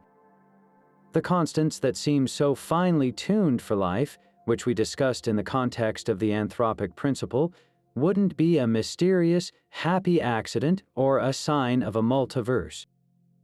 They would be design parameters inputted by the creators to see what kind of universe would emerge. The very moment of abiogenesis, the subject of our entire exploration, transforms from a natural genesis into a scripted event.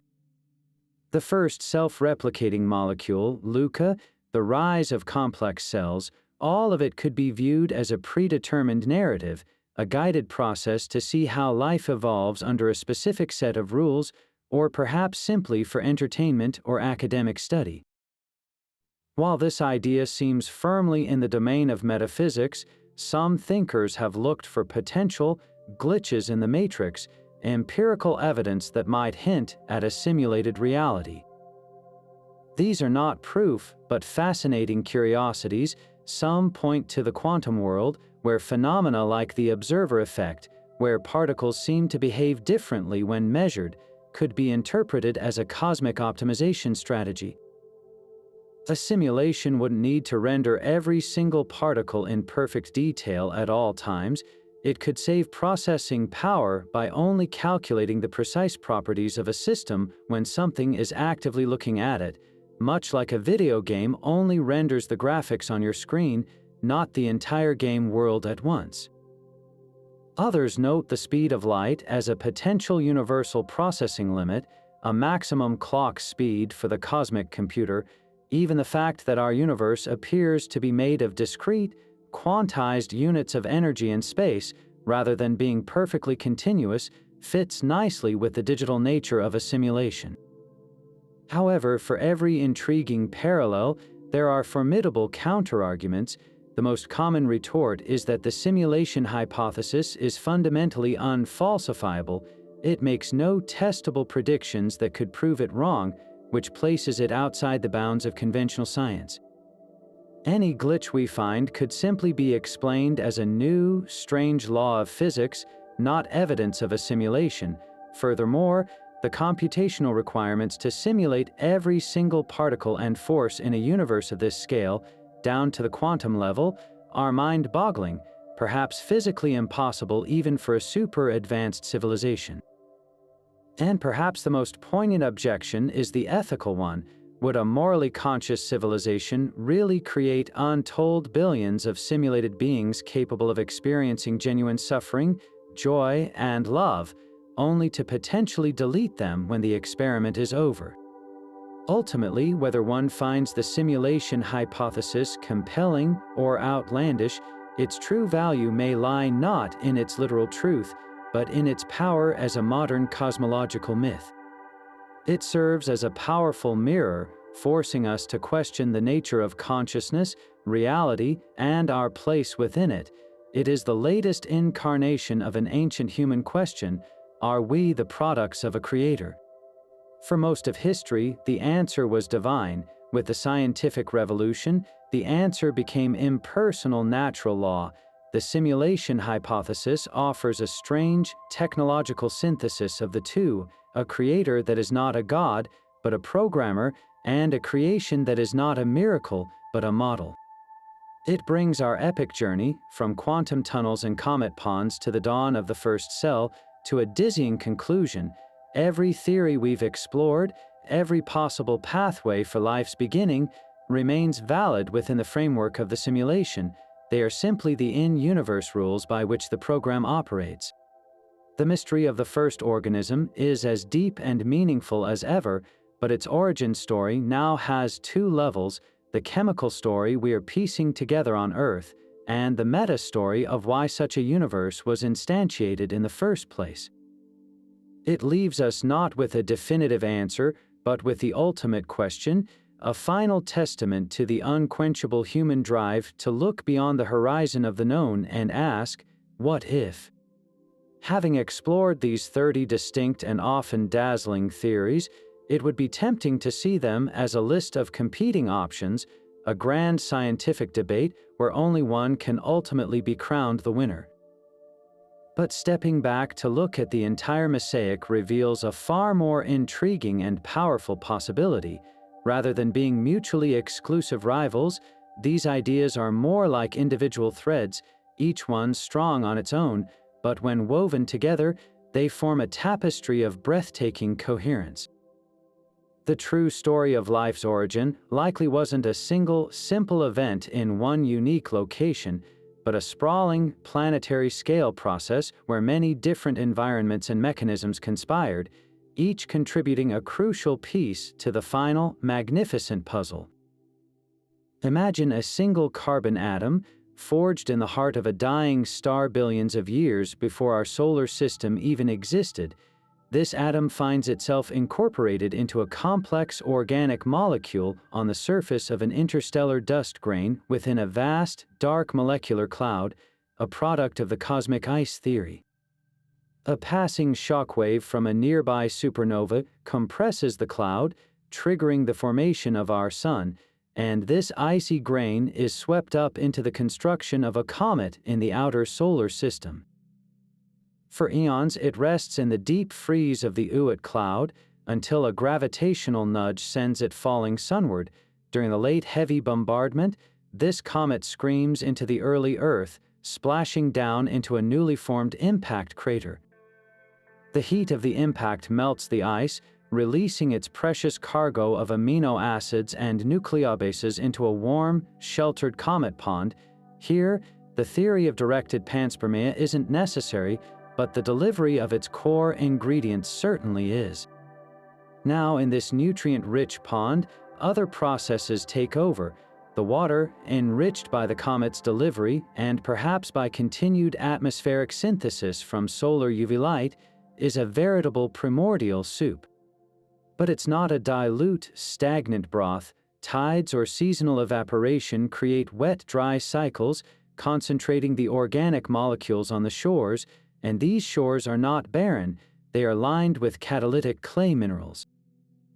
As the water recedes, the clay's charged surfaces grab hold of the nucleotides from the comet, lining them up in neat rows and facilitating the chemical reactions that link them into the first long, information-carrying strands of RNA, a key step from the RNA World Hypothesis. This isn't happening in isolation. Across the planet, in the deep ocean, a separate drama is unfolding. In the microporous labyrinths of alkaline hydrothermal vents, a naturally occurring proton gradient provides a steady, geochemical power source, driving the synthesis of different organic molecules and fostering the growth of primitive metabolic cycles, perhaps even the first simple lipid vesicles that learn to harness this energy. The beauty of this synthesized view is that it alleviates the pressure on any single theory to do all the heavy lifting. The immense challenge of building a self-replicating system from scratch is broken down into manageable, geographically distributed steps. The difficult problem of forming nucleotides might have been solved most efficiently in the cold of interstellar space. The challenge of concentrating them and facilitating polymerization could have been best achieved by the clay minerals in terrestrial hot springs. And the need for a stable, long-term power supply could have been uniquely met by the proton gradients of alkaline vents. A molecule formed in one location could have been transported to another via rivers, ocean currents, or even through the atmosphere, allowing the most successful experiments to cross-pollinate. An RNA strand that formed in a tidal pool might be washed into the open ocean and eventually find its way down into a vent pore, where it encounters a ready-made energy source and a protective lipid membrane, finally achieving the critical mass needed to transition from a complex chemical to a truly living system. This perspective transforms the question from which theory is correct to how did these different processes interact across space and time to create the first life? It suggests that life on Earth is a product of its entire environment, a collaboration between the chemistry of the cosmos, the geology of a rocky planet, and the physics of its star. We are not just stardust, we are the result of a universal conversation, a grand synthesis where interstellar factories, cometary delivery trucks, terrestrial workshops, and deep-sea power plants all played an indispensable role. The origin of life ceases to be a singular mystery and becomes a distributed, emergent property of a planet that was perfectly positioned to act as a crucible, collecting the best ideas from across the cosmos and weaving them together into the first fragile, persistent thread of biology. And so we have traveled a spectacular path from the deep, sunless fissures of the ocean floor to the frozen, silent nurseries between the stars. We've witnessed the potential for life's spark in the violent crackle of a lightning strike, the gentle, rhythmic pulse of a tidal pool, and even the bizarre, probabilistic dance of the quantum realm. This journey through 30 distinct visions of life's genesis reveals something far more profound than a simple answer. It showcases the boundless creativity of the human mind and our relentless drive to solve the ultimate puzzle of our own existence. This isn't just a list of competing ideas, it is a testament to our species' insatiable curiosity, a grand, collective endeavor that pushes the very boundaries of biology, chemistry, geology, and physics forward. Each theory, from the elegant simplicity of the RNA world to the cosmic scale of the multiverse, represents a different facet of the same fundamental question: how did inert matter first awaken? What becomes beautifully clear is that the quest to understand our origins is one of humanity's greatest and most unifying adventures. It forces us to look at the universe not as a passive backdrop, but as an active participant in the story of life. The energy of stars, the geology of planets, and the chemistry of interstellar space are not merely setting the stage, they are potential actors in the drama. This search compels us to build better telescopes, design more sensitive lab equipment, and probe the most extreme environments on our own planet, all in the hope of catching a glimpse of that initial, miraculous transition. It is a quest that humbles us, reminding us of our deep connection to the cosmos, while simultaneously empowering us with the knowledge that we are capable of unraveling such profound mysteries. The conversation, however, is far from over. Science is a living, breathing process, and every new discovery has the potential to reshape our understanding. The detection of a key organic molecule on a distant moon, the successful creation of a self-replicating molecule in a lab under plausible conditions, or even the discovery of a second genesis of life on another world, any of these could turn a compelling theory into a leading candidate or relegate it to a historical footnote.